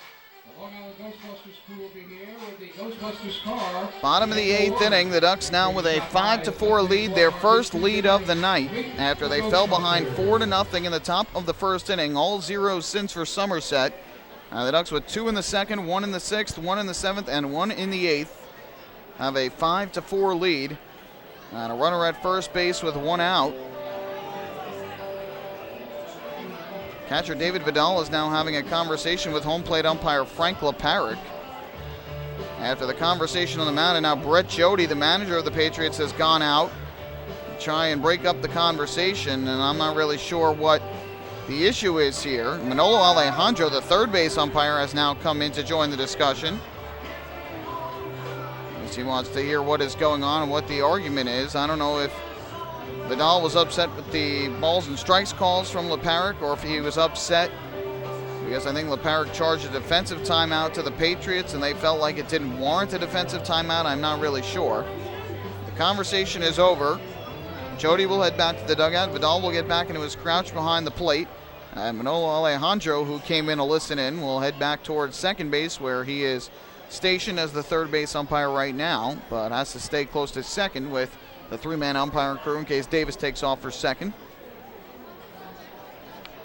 2-1 from Collazo, 2 Lyons upcoming. Here's the pitch, and Lyons will swing and rip this one at third. Caught by Hopkins. Davis will get back to first just in time. So Lyons hits the baseball hard, but hit it right at Hopkins for the out. Second out of this 8th inning, and that will leave it up to Brian Sabatella. Long Island right fielder, number 44, Brian Sabatella, number 44. Now looking ahead to the 9th inning for the Patriots, they will be setting up the bottom 3 in their order. Nate Spears, Robert Andino, James Skelton, lefty, righty, lefty. And I have to think Ryan Cushmall getting warmed up in the bullpen to come in. First pitch on the way from Collazo to Sabatella, and it is taken over the outside corner for strike 1. Sabatella 1 for 4 on the night. He singled his first time up back in the opening inning. Since then, he has lined out hard to third, grounded into a force out at second, and struck out swinging.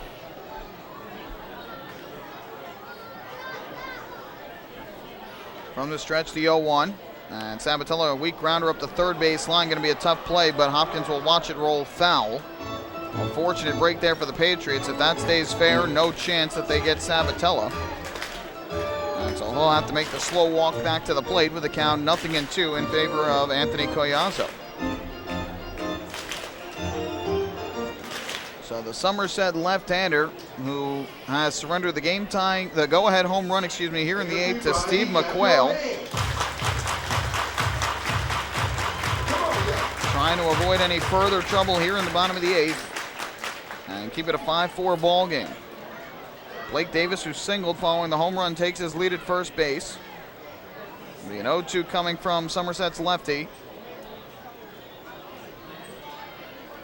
Collazo will throw over to first to chase Davis back to the bag. Paying a lot of attention to Blake Davis over there at first base. Understandably so, they don't want him to take off for second and get there easily to put the insurance run in scoring position. Collazo ready again. Now the 0-2, and Sabatella takes way up and outside. Another snap throw to first by Vidal, not in time. You like the aggressiveness from David Vidal throwing down to first base, but if he throws one of those away and down the right field line, it could really hamstring his team, so he's got to be careful. 1 ball, 2 strike pitch coming up. Collazo kicks and fires, and Sabatella swings, bounces one towards third. Hopkins to his left field, spins, throws to first, wide of the bag, and safe at first base is going to be Sabatella on the error from Hopkins. The throw from Hopkins pulls the first baseman Skelton off the bag, and Sabatella able to reach. Second error of the game for Somerset, and the 7th on the season for Hopkins. So the error keeps the inning alive. And now Delta Cleary Jr. will get an opportunity to come up to the plate. And Cleary Jr. trying for his first hit of the game. He is 0 for 4 on the night with 3 strikeouts. Collazo comes set. And the first pitch, breaking ball on the outside corner for strike 1. Only time he didn't strike out was in the 3rd when he grounded out to third base. Good speed on the bases with Davis at second and Sabatella at first. Collazo stepped off the rubber. Now we'll get back on and go through the signs again with Vidal. The two have had some communication issues here this inning. 0-1 from the left-hander. And Cleary Jr. takes a curveball again on the outside corner for strike 2. And Collazo had given up just 2 runs all season coming into this appearance. No home runs. The Ducks have scored a run off of him so far on a couple of hits, including the home run from McQuail that has given the Ducks the lead. 0-2 to Cleary Jr. Breaking ball ripped on the ground, just foul along the third base line. That one missed the line by about a foot to the left. And that is fair. They will plate at least 1, maybe 2. The Ducks would love some insurance runs here in the bottom of the 8th after they have now taken the lead. And Cleary Jr. fighting against the lefty Collazo to keep the inning alive. 5-4 Ducks, bottom of the 8th. Collazo gets the sign, and here comes the 0-2. Kicks and fires, and Cleary Jr. swings, lines this one down the right field line. Long run over for Burgess. He will slide and make the catch. Nice grab by Michael Burgess to save at least 1, maybe more. And that will put an end to the 8th inning. So for the Ducks, they get a run on 2 hits. 1 error, they leave 2. Steve McQuail hit a 2-run home run last night that gave the Ducks a 3-2 lead and eventually a 3-2 win. Tonight, he has hit 2 home runs, including a solo blast that has put the Ducks up 5-4. They will try and close out their second straight 1-run win against the Patriots in the 9th after this here at Bethpage Ballpark. Hey fans, this is relief pitcher Bruce Kern, and you're listening to Ducks Baseball on Long Island's home for news, traffic, and weather. 1039 LI News Radio. Thinking about buying or refinancing a home? Start by attending a free MCU home buying seminar. Then speak with one of our loan specialists who will guide you through the loan process. With an affordable mortgage from Municipal Credit Union, Home Sweet Home will be a little sweeter. Call 212-238-3521 or visit nymcu.org to apply for your mortgage today. Municipal Credit Union. Strong, trusted, growing. Municipal Credit Union is an equal housing opportunity lender. Enjoy the ultimate VIP fan experience at Bethpage Ballpark this season by taking in a Ducks game from the brand new Trout Town Fan Can. Presented by Roscoe Beer Company, the Fan Can is available for rental at all Ducks home games. It features 12 Dream Seat theater-style padded seats, beverage holders, an air-conditioned atmosphere, and an incredible view of the game. Packages are now available with food and beverage included. To reserve your Fan Can outing today, call the Ducks Group Sales Department at 631-940-3825. The Trout Town Fan Can at Bethpage Ballpark. Your VIP experience has arrived.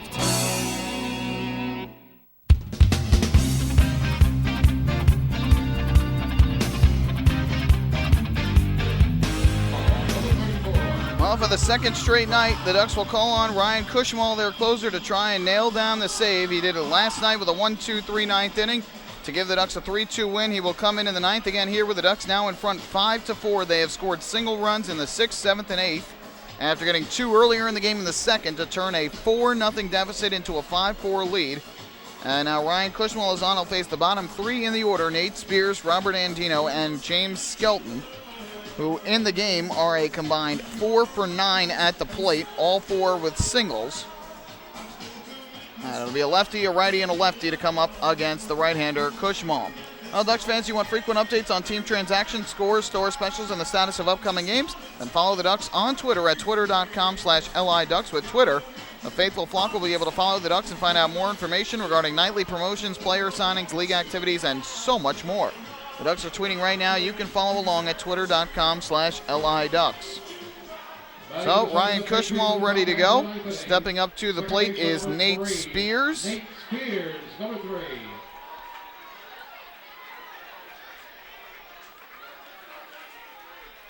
So here is Spears to the plate, who is 1 for 3 on the night with a single and 2 flyouts. Cushmal steps up to the mound, and his first offering on the way is swung on and lifted foul. Third base side out of play. The count 0-1. Spears faced Cushmal in the 9th inning yesterday. He struck out looking, and Dino, who waits on deck, grounded it short, the broken back grounder that ended the game. Gamble was the other hitter that Cushmal faced and got him to bounce to second. Here comes the 0-1 from the Ducks right-hander, and Spears will swing and line one towards left field. That'll be a base hit. Good start for the Patriots here in the 9th inning as Nate Spears goes the other way for the leadoff single off of Cushmal. 8th hit of the game for Somerset, 2nd for Spears. And that'll bring up the shortstop and 8-hitter Robert Andino. Robert Andino, number 13. Cushmal on the season for the Ducks. 3-0 record, a 2.55 ERA in 33 games. Atlantic League best 22 saves. He's given up 29 hits in 35 1/3 innings, 12 runs, 10 of which are earned, 14 walks to 34 strikeouts. We'll see if Andino tries to sacrifice Spears over to second. Cushmal comes set, throws over to first, and back safely there is Spears. 6 stolen bases in 7 attempts this season for Spears. He's got a little bit of speed there at first base. Cody Puckett, the third baseman, plays well in on the grass to guard against the bunt.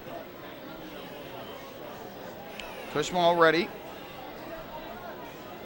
First offering to Andino. Swings away, pops it up on the infield behind the mound. Cody Puckett, the third baseman, making the call. Back behind the mound, he will make the catch as he drifts backward. And that is the first out. So the Patriots green light Andino to swing, and on the first pitch from Cushmal, he pops it up behind the pitcher's mound between the mound and second base. Puckett is able to make the catch. That is out number 1. Patriots first baseman number 4. And now here is the first baseman, James Skelton, to bat from the left side.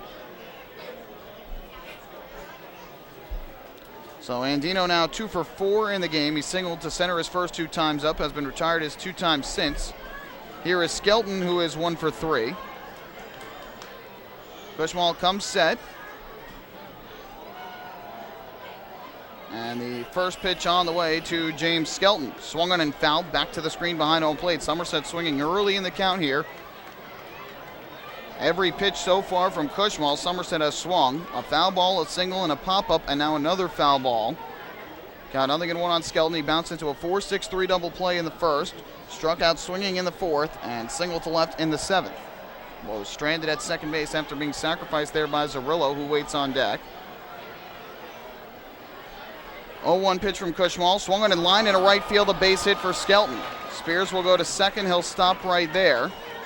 Second hit of the inning off of Cushmal. And the bottom 3 in the order, the 2 lefties have singled off of the Ducks right-hander.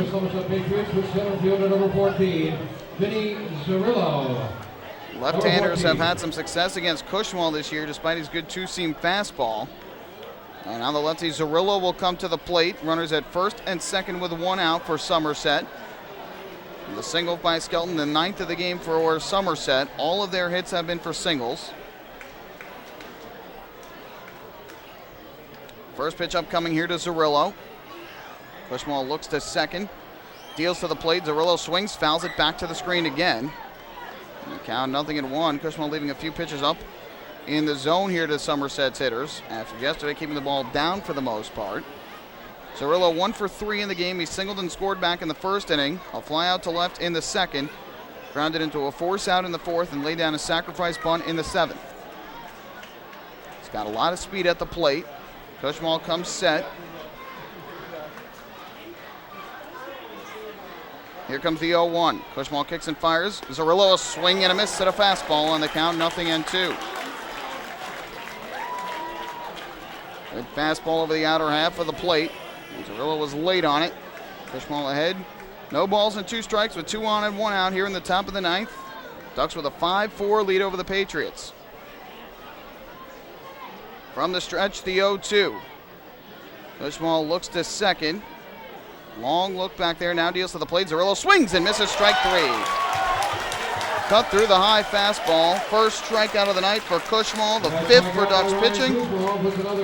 And the Patriots down to their final out here in the 9th inning. That'll leave it up to Aaron Eggleston. All game long.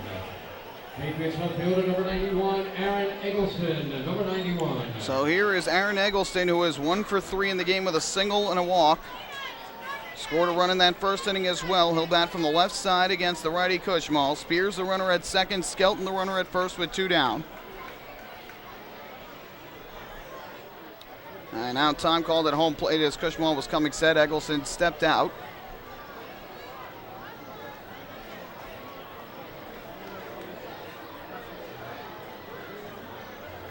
Ducks right-hander ready to go. And the first pitch on the way. Eggleston takes a fastball over the inside corner for strike 1. Sold out crowd tonight of 6,867, the 645th sold out crowd in franchise history, an Atlantic League record. Hoping that Cushmall is able to nail down the final out and pick up his 23rd save of the year. 0-1 from the Ducks righty. Runners lead from first and second. The pitch on the way. Eggleston takes a fastball that just missed the outside corner. About knee high. Cushmall wanted the strike call in the outside corner, didn't get it. The count of 1-1. Infield for the most part is straight away. Davis, the second baseman, slightly over more towards first. Griffin right along the line at first. And the shortstop, Dan Lyons, playing a bit closer towards second base. Here comes a 1-1. Cushmall set at the belt, fires, and Eggleston takes a fastball that just missed below the knees. And now the count goes to 2-1. Fans don't like the calls from home plate umpire Frank LaParra. Cushmall hasn't missed by much. Well, the count now 2-1 on Aaron Eggleston, the left fielder and 2-hitter for Somerset. Spears takes his lead at second, Skelton at first. Cushmall gets the sign from Blank. 2-1 pitch coming. Here it is, and Eggleston takes a fastball right over the outside corner for strike 2. So Somerset is now down to their final strike. The crowd will begin to rise here at Bethpage Ballpark to try and will Cushmall for the final strike and the final out of the game. 5-4 Ducks here in the top of the 9th inning. 2 on, 2 out, and a 2-2 pitch coming from the right-hander. Long look in for the sign here from Blank. Cushmall comes set. 2-2 on the way to Aaron Eggleston. Cushmall deals and Eggleston takes low and inside for ball 3. And Cushmall upset with himself after throwing that pitch. Might have overthrown it a little, missed down and in. So with the count 3-2 and 2 out, means the runners will go on the pitch to Eggleston. Much of the crowd on their feet here at the Duck Pond right now. Cushmall gets the sign. Here comes the 3-2 to Eggleston. Kick and the pitch on the way is swung on and lifted in the air down the left field line. Long run from McQuail. He will not be able to get it. It drops in fair, a base hit. Spears is in to score. Skelton rounds third. He will come in to score. It's a 2-run double down the left field line for Aaron Eggleston, and the Patriots take a 6-5 lead. McQuail gave all the effort he could to try and get to that baseball, and he was close to it. but ended up pulling up and fielding it on a hop, or trying to. The ball then skipped past him, and it allowed Skelton to score on the play at 1 strike away from ending the game. A 2-run double to left field for Aaron Eggleston has put the Patriots in front 6-5. For Eggleston, it is his 14th double of the year, RBIs 24 and 25. First pitch to David Vidal, and that fastball is in for a called strike. The count 0-1. Now it is up to Cushmall to try and avoid any further trouble here and keep this a 1-run game to give the Ducks a chance to come back in the bottom half of the inning.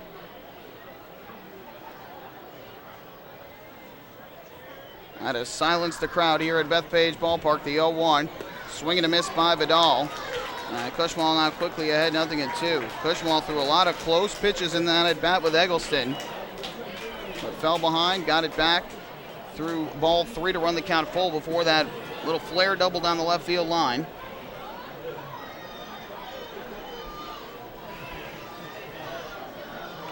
Oh-2 pitch coming from Cushmall to Vidal, and it is taken low for ball 1. So after getting the save last night, Cushmall has allowed 3 hits in the inning, and the first extra base hit of the game comes with 2 outs and 2 strikes as Eggleston goes the opposite way for the 2-run double to put the Patriots in front by 1. And now Long Island will need to come from behind once again. They will have their 3, 4, and 5 hitters coming up to the plate in the bottom of the 9th, Puckett, Ruiz, and Griffin. And the 1-2 to David Vidal is swung on and lifted deep down the right field line. This will slice foul and out of play into the bullpen. Now to keep the count at 1-2. Surprised that McQuail did not try and dive after that ball in left field. Kind of a do-or-die play there. If he makes the catch, the game is over. If he doesn't, either way, Somerset probably takes the lead, and he didn't dive. The ball landed fair, and 2 runs end up scoring. I don't know if he thought maybe the ball was going to go foul, but McQuail isn't the most fleet of foot and nearly made the play, but just out of his reach. Now the 1-2 to Vidal is up high for a ball. The count 2-2.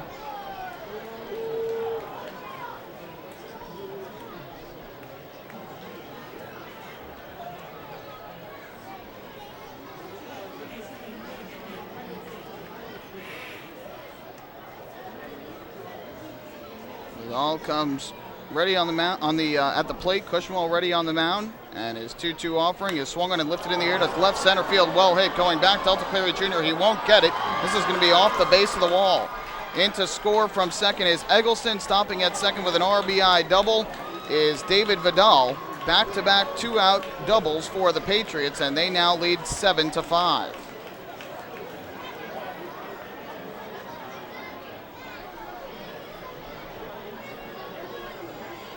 So the Patriots have rallied for 3 runs in the 9th inning after seeing their 4-0 lead evaporate. For David Vidal, it is his 29th run batted in of the year, 2nd hit of the game, and he picks up his 19th double of the season.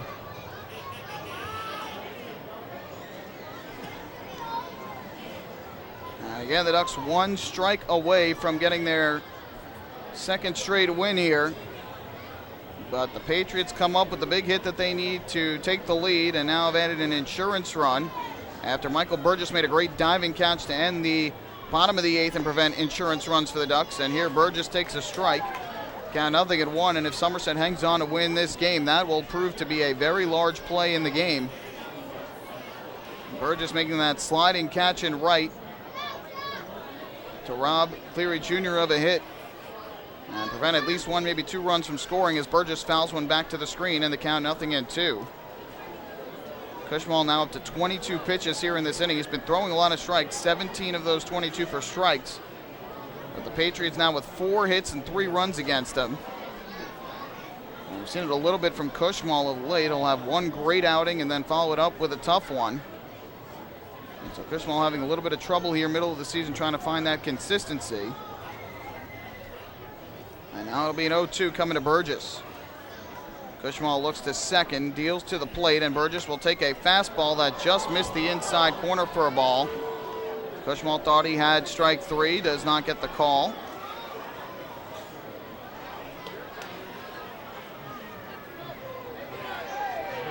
And now Kevin Byas has been ejected from the game.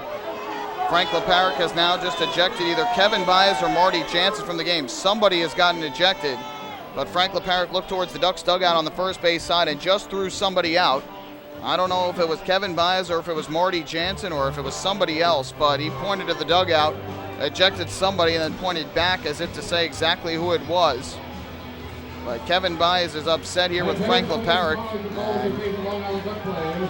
I guess they are not happy with the strike zones, and now Kevin Byas has been ejected. So somebody else had been ejected first, and now Kevin Byas has been tossed out, and now Byas is going to get his money's worth. And he's making lines here by home plate as if to say where the strike zone has been. And Ducks have been upset throughout the night with Frank Leparic's strike zone. Kevin Byas and Leparic still having a discussion. Leparic had turned away, started to walk up the third base line, and then turned back and started arguing more. Manolo Alejandro is trying to stand in between them and break them up. Must have been either Marty Jansen or another player on the Ducks who had been ejected. Now the Ducks fans are going to stand and clap for Kevin Byas as he leaves the game because he has been ejected here in the top of the ninth, and obviously frustrated at the fact that they have now lost the lead, but they have been upset with the strike zone from Leparic throughout the course of the night. Now Kevin Byas has not let Yeft. He is now back on the top step of the dugout, arguing here with Manolo Alejandro, the home plate umpire, or excuse me, the third base umpire. Marty Jansen was also on the top rail of the dugout when Leparic ejected somebody, so I'm thinking it is Jansen and Byas who were both ejected from this game.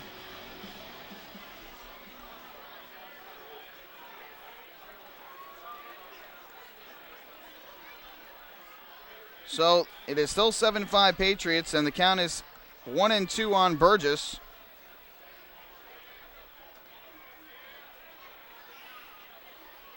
Cushmal comes set at the belt, the 1-2.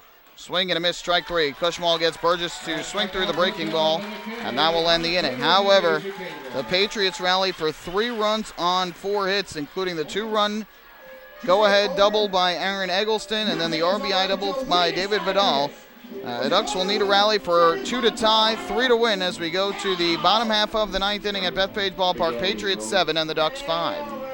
Hey fans, this is Kevin Byas, manager of the Long Island Ducks, and you're listening to Ducks Baseball on Long Island's home for news, traffic, and weather, 103.9 LI News Radio.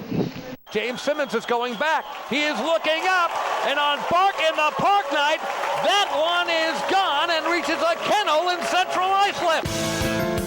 That was another home run for the Ducks. And Duck fans, what's more fun than a home run that helps the Ducks win a game? How about a homer that helps the community win? Chappie's Funeral Home and the Long Island Ducks have once again teamed up for the Chappie's Home Run Challenge. If the Ducks hit 100 homers this season, Chappie's Funeral Home will donate $5,000 to the Quacker Jack Foundation. So every time a Ducks hitter goes deep this season, watch for the Chappie's Challenge home run count on the scoreboard. And if we reach 100, we're all a winner. Chappie's Funeral Home, where caring for others is a family tradition. Can't get enough of the Long Island Ducks? Well, now you can get even more inside info on your favorite hometown team through Facebook and Twitter. The Ducks are constantly updating fans through social media with scores, transactions, ballpark promotions, and much more. You can even win great prizes. All you'll need to do is make a free account on Facebook and Twitter, and then visit us at facebook.com/LIDucks and twitter.com/LIDucks. Think you're Long Island's biggest Ducks fan? Get connected now. Hey fans, this is right-handed pitcher Frank DiGiulio, and you're listening to Ducks Baseball on Long Island's home for news, traffic, and weather, 103.9 LI News Radio. Few places on earth offer the charm and excitement of Fire Island. At Fire Island Ferries, located conveniently at 99 Maple Avenue in Bay Shore, they offer convenient travel to Fire Island 7 days a week. Fire Island is quickly becoming a top destination for families of all ages. Experience the informal, carefree communities, the dazzling night scene, enjoy fine dining, or climb to the top of one of the tallest lighthouses in the United States. But there's only one way to get there, by calling Fire Island Ferries at 631-665-3600 today. For fare and scheduling information, please visit fireislandferries.com.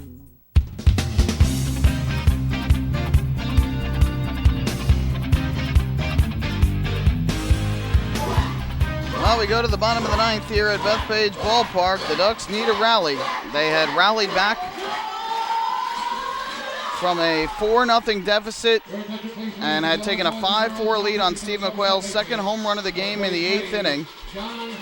But 3 runs with 2 outs in the top half of the 9th off of Ducks closer Ryan Cushman, who was 1 strike away from getting the win. The Patriots now lead at 7-5. John Hutton, the former Duck, is in to close the game out for the Patriots. And for the Ducks, it'll be Puckett, Ruiz, and Griffin coming to the plate to start things off. Again, 2 to tie, 3 to win for the Ducks is what is needed. First pitch, and Puckett takes a fastball over the inside corner for strike 1. Well, again, I believe it was Kevin Baez and Marty Jansen who were both ejected by Frank LeParrick in the top half of the inning. 0-1, and Puckett swings and misses at the fastball over the inside corner for strike 2. And it looks like Bud Harrelson is now coaching down at third base, usually where Kevin Baez does the coaching when the Ducks are at the plate. So it seems like Bud Harrelson, the acting manager for the Ducks in this game, after those two ejected for arguing balls and strikes. 0-2 to Puckett, and he'll swing and fist one out towards second base. Nate Spears charges. He fields the off-balance throw to first in time, and that is out number 1. Puckett now 1 for 4 with a walk and a single in the game. That'll bring up Randy Ruiz. The numbers on Hunton this year for the Patriots: he has a record of 1-1, a 2.83 ERA in 29 games, 19 saves, 28 2/3 innings, has given up 24 hits, 12 runs, 9 of them earned, 4 walks to 19 strikeouts. Here is Ruiz to the plate, batting from the right side.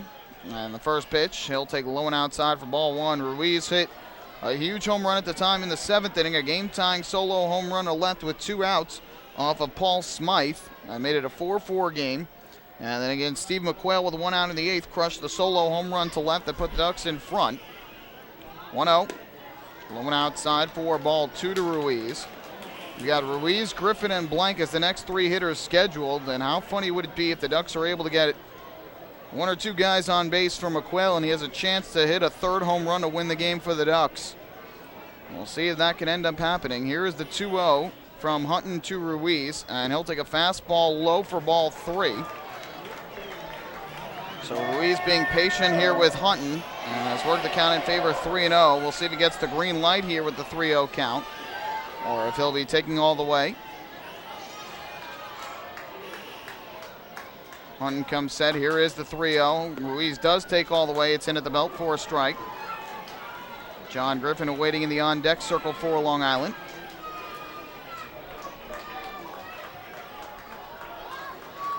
(3-1) from Hutton. And Ruiz swings, fists this one out to right field. That'll be a base hit. 3rd hit of the night for Randy Ruiz. 2nd Duck in the game along with McQuail with 3 hits. The Ducks have a 1-out base runner, and that'll bring the tying run to the plate in John Griffin.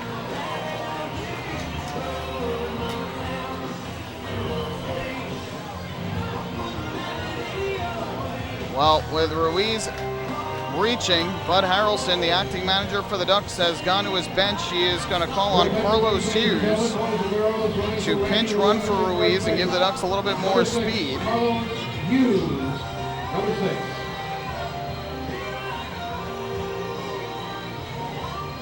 So Bud Harrelson wants to get a little bit more speed.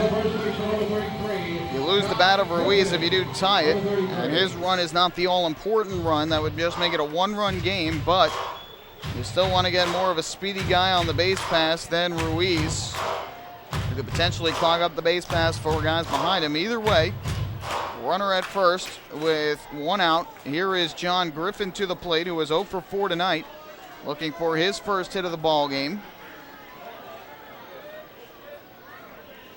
Hunton comes set. First pitch, and Griffin, will swing and miss. Cut through the fastball at the knees for strike 1. Griffin has grounded to third, flown out to center, grounded to short, and struck out looking. He and Delta Cleary Jr., the only Ducks without hits in the game. From the stretch, the 0-1. Hunton fires, and Griffin swings and misses again at the fastball. And the count quickly 0-2 in favor of the Patriots right-hander.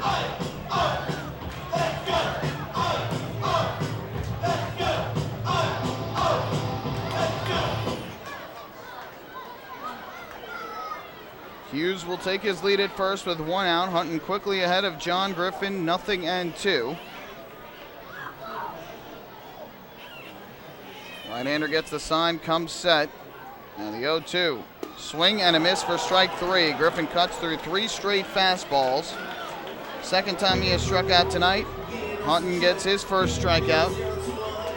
With 2 away, that will leave it up to the catcher, Mike Blank. The Long Island Ducks catcher, number 9, Mike Blank, number 9. Well, you know how badly Mike Blank wants to get on base right now, not only to keep the game alive, but because of the man waiting on deck, Steve McQuail, who is 3 for 4 tonight with 2 homers and 3 RBIs, the hottest Duck right now.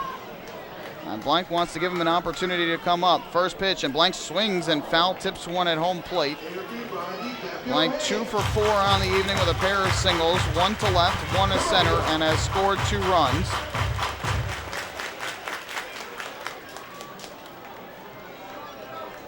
Vidal's going to go out to the mound quickly to have a chat with Hunton, just to make sure that he and Hunton are on the same page. Ducks are out hitting the Patriots tonight 13-11. A rare high offensive game for both teams in this season series, which the Ducks lead 7-4. The Ducks trying to keep the comeback hopes alive. The 0-1, and Blank takes low and inside. Leaving up the count at 1-1. Hunton wants a new baseball from the home plate umpire, Frank LeParrick, so he will get it.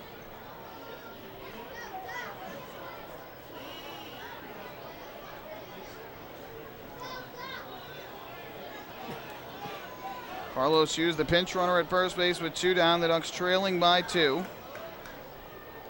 1-1 from Hunton to Blank on the way. He will take a fastball off the outside corner. And the count goes to 2-1 on Blank. Ducks with 23 come from behind wins this season.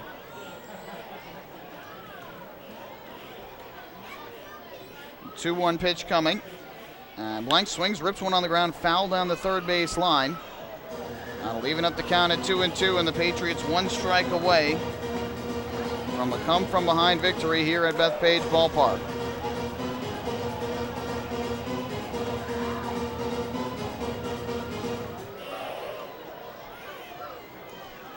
Two balls, 2 strikes, 2 outs here in the bottom of the 9th inning. The Patriots' lead is 2 after they scored 3 in the top half of the inning.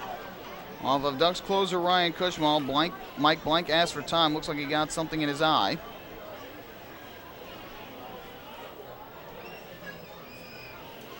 Blank trying to get on base to bring the winning run of the plate in Steve McQuail. It'll be a 2-ball, 2-strike pitch up coming from Hunton. Gets the sign, comes set. The 2-2 on the way is swung on and missed for strike 3. Blank cuts through the high fastball. This ball game is over, and the Patriots have stunned the Ducks tonight with a 7-5 come-from-behind win. So John Hunton is able to pick up his 20th save of the year as he strikes out Mike Blank and strands Steve McQuail, who had 2 home runs and 3 hits on the night in the on-deck circle. And Long Island and Somerset are now tied up at 1 apiece in this 3-game series. Don't go anywhere. The post-game show is coming up next. We're going to recap this game and hand out the Player of the Game award. 7-5, Patriots defeat the Ducks. Hey fans, this is closing pitcher Ryan Cushmal, and you're listening to Ducks Baseball on Long Island's home for news, traffic and weather, 103.9 LI News Radio. The results are in. Thousands of PSEG Long Island customers participated in our energy efficiency programs, saving nearly $35 million. Being energy efficient helps our environment too. Together, we've eliminated 21,000 cars worth of emissions in 2014. Thank you, Long Island. We're all making a difference. Discover how we're improving every day to bring you better service at www.pseglyny.com/efficiency. Baseball fans, the Long Island Ducks mobile app has officially arrived. Powered by Clear Vision Apps, it's your one-stop shop for all things Ducks baseball. Buy tickets straight from your mobile device. Receive game status updates with push notifications. Check out up-to-the-minute news and scores and interact with the Ducks on social media. Best of all, it's free. Download the Ducks mobile app today by visiting the App Store on your Apple-powered device or Google Play on your Android-powered device. The Long Island Ducks mobile app, with you wherever you flock to.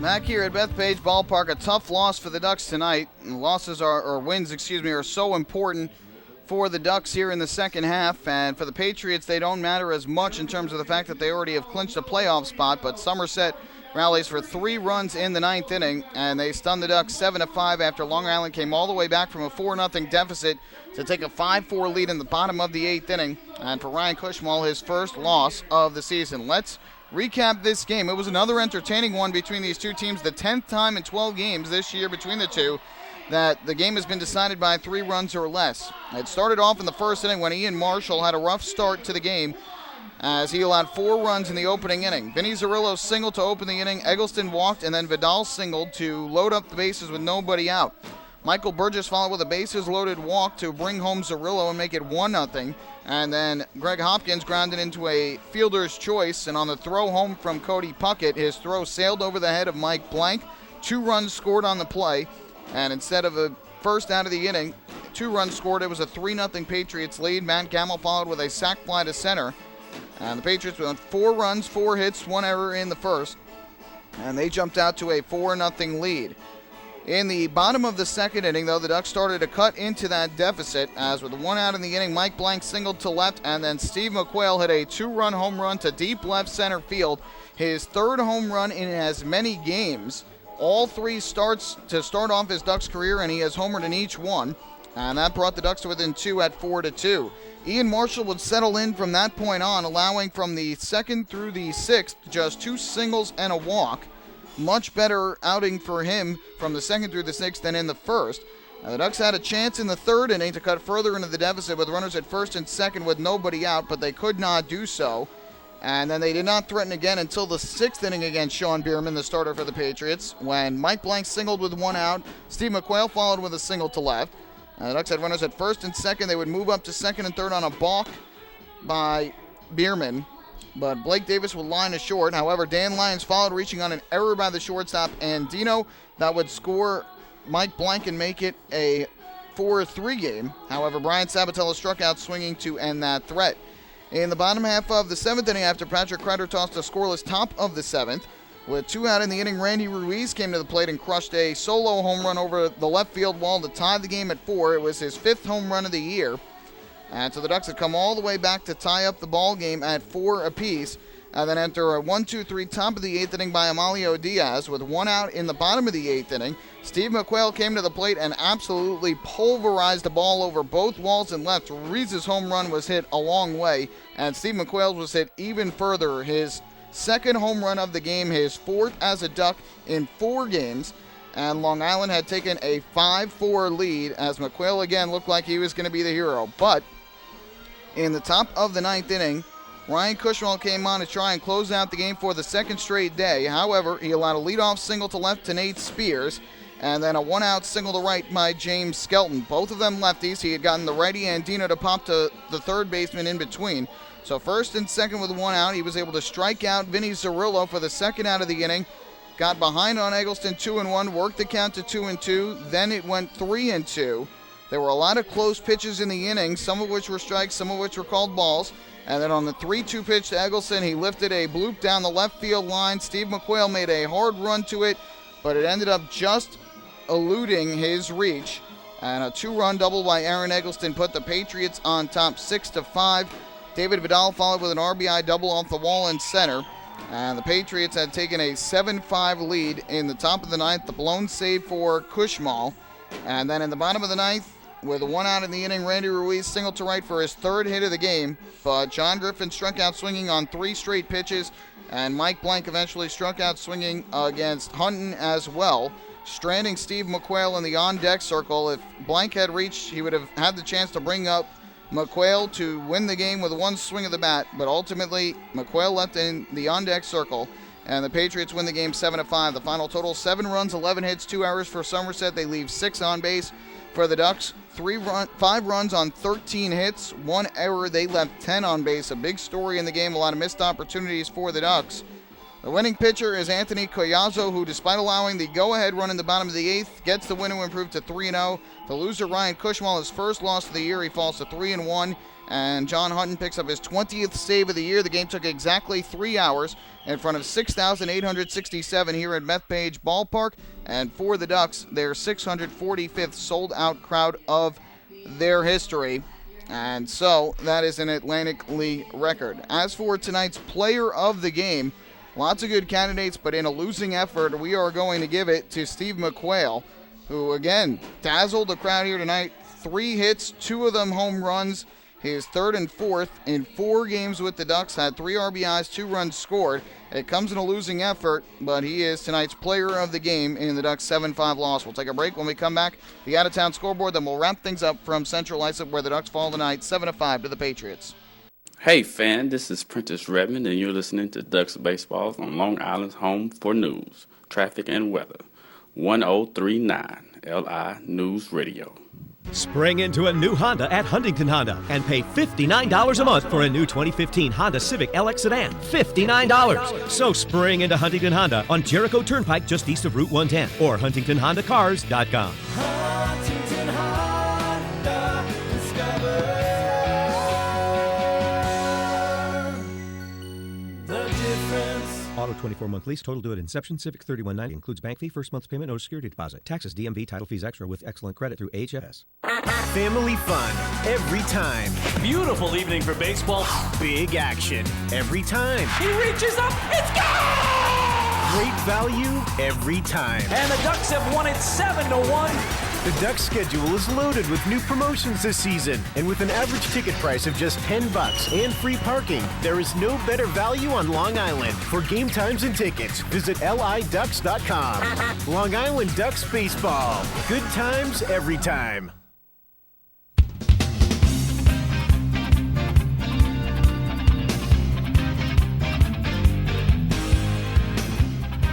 Back here at Bethpage Ballpark, one final time, where the Ducks fall tonight by a final count of 7-5 to the Somerset Patriots. The series even up at 1 game apiece, which means the rubber game of the series will be tomorrow evening at 5:05. Let's take one final look at the out-of-town scoreboard before we wrap things up. Ducks lose a game in the standings to the Bridgeport Bluefish, who are currently in first place in the Liberty Division in the second half. Bridgeport with an 8-4 win at home against the Sugarland Skeeters. Sam Yervasio, the win, improved to 5-4. The loser, Matt Wright, fell to 5-3, and Patrick Mitzi picked up his 14th save of the year. Josh Prince hit his 2nd home run of the game for Bridgeport in the victory. As for the Blue Crabs, they fell at home to the Camden River Sharks 3-2 in Southern Maryland. The winning pitcher, Steve Garrison, the former Duck, improves to 2-3. Brian Baker, the loss, fell to 5-5. He allowed just 1 hit but 3 runs, only 1 of them earned. And the save went to Matt Gorgon, his 17th of the year. No home runs in the game. The Camden had RBIs from Brandon Chavez, Michael Rocket, and Evan Crawford to get the win. And they're in the top of the 9th right now in Lancaster, Pennsylvania. The Revolution have a 4-1 lead over the Barnstormers in that top of the 9th inning. Pat Mish started for the Revs. He went 5 innings in his debut. For the Barnstormers, Marcus Walden is now pitching for Lancaster. And as for York, Logan Williamson was the starter. And Tyrell Harris is now pitching in the game. For York, they have 4 RBIs, all from Brian Pounds to lead the way. Lancaster's RBI coming from Zach Collier. That'll do it for the out-of-town scoreboard in the Atlantic League. As for the Major League scoreboard, Yankees fell earlier today 4-3 to the Seattle Mariners at Yankee Stadium. Hisashi Iwakuma, the win, improved to 2-1. Michael Pineda, the loss, dropped to 9-6. And Carson Smith picked up his 7th save of the year. Robinson Cano, the former Yankee, had 2 home runs for Seattle, his 7th and 8th of the season. And for the Yankees, Brian McCann hit his 15th. As for the Mets, they are trailing the Cardinals 8-2 right now, top of the 8th inning at Busch Stadium. Starting the game for the Mets was Bartolo Colon. He was roughed up. Henry Mejia is now pitching. John Lackey started for the Cardinals. Miguel Sokolovich is now pitching for St. Louis. For the Cardinals, Randall Grichuk, has hit his 8th home run of the year. For the Mets, Michael Kadire has hit his 8th home run of the year. Another victory for the New York Red Bulls tonight as they defeat Orlando City SC 2-0 down at the Citrus Bowl. Sasha Kleshin a goal in the 21st minute, and Mike Grella a stoppage time goal in the second half. to account for the 2 Red Bulls goals. And as for New York City FC, they fell 1-0 up in New England against the Revolution, the only goal coming from Lee Wynn in the 12th minute. So that will do it for the out-of-town scoreboard. We will once again play the Ducks and the Patriots tomorrow here at Bethpage Ballpark. And in the finale of the series, the Ducks will be sending left-hander Darren Downs to the mound for the first time here at Bethpage Ballpark. He joined the team on the road in Lancaster through 3 scoreless innings. And the Ducks eventually won the game thanks to 6 innings of relief from Bruce Kern. So Downs will get the start and make his second start of the year. Lucas Irvin will start for the Patriots tomorrow. He is 3-5 with a 2.76 ERA. With the win, the Patriots improved to 5-5 here in the second half, 55-25 on the season. They are still 2.5 games in back of the Bluefish. And as for the Ducks, they fall to 5-4 here in the second half, 2 games behind the Bluefish, 51-28 on the season, and now 29-8 here at Bethpage Ballpark. That's going to do it for us here at Bethpage Ballpark in Central Islip, New York. Again, the final score, the Patriots 7 and the Ducks 5. A big thank you goes out to our engineer back in our Ronkonkoma studios, Chris Maffei, pushing all the buttons, doing a great job as always. We invite you to join us for our next Ducks broadcast, which will be tomorrow evening when the Ducks and the Patriots close out this 3-game series. Pre-game show will begin at 4:50 p.m. and the first pitch at 5:05. You can follow all the action on the Ducks official YouTube channel, youtube.com/DucksBaseball, and online as well at liducks.com. My name is Michael Pollack. Thank you so much for spending your Saturday night with me. I hope you enjoyed the broadcast. Have a great rest of your Saturday. We will do it all over again on Sunday evening here at Bethpage Ballpark. Good night and so long from Central Islip, New York.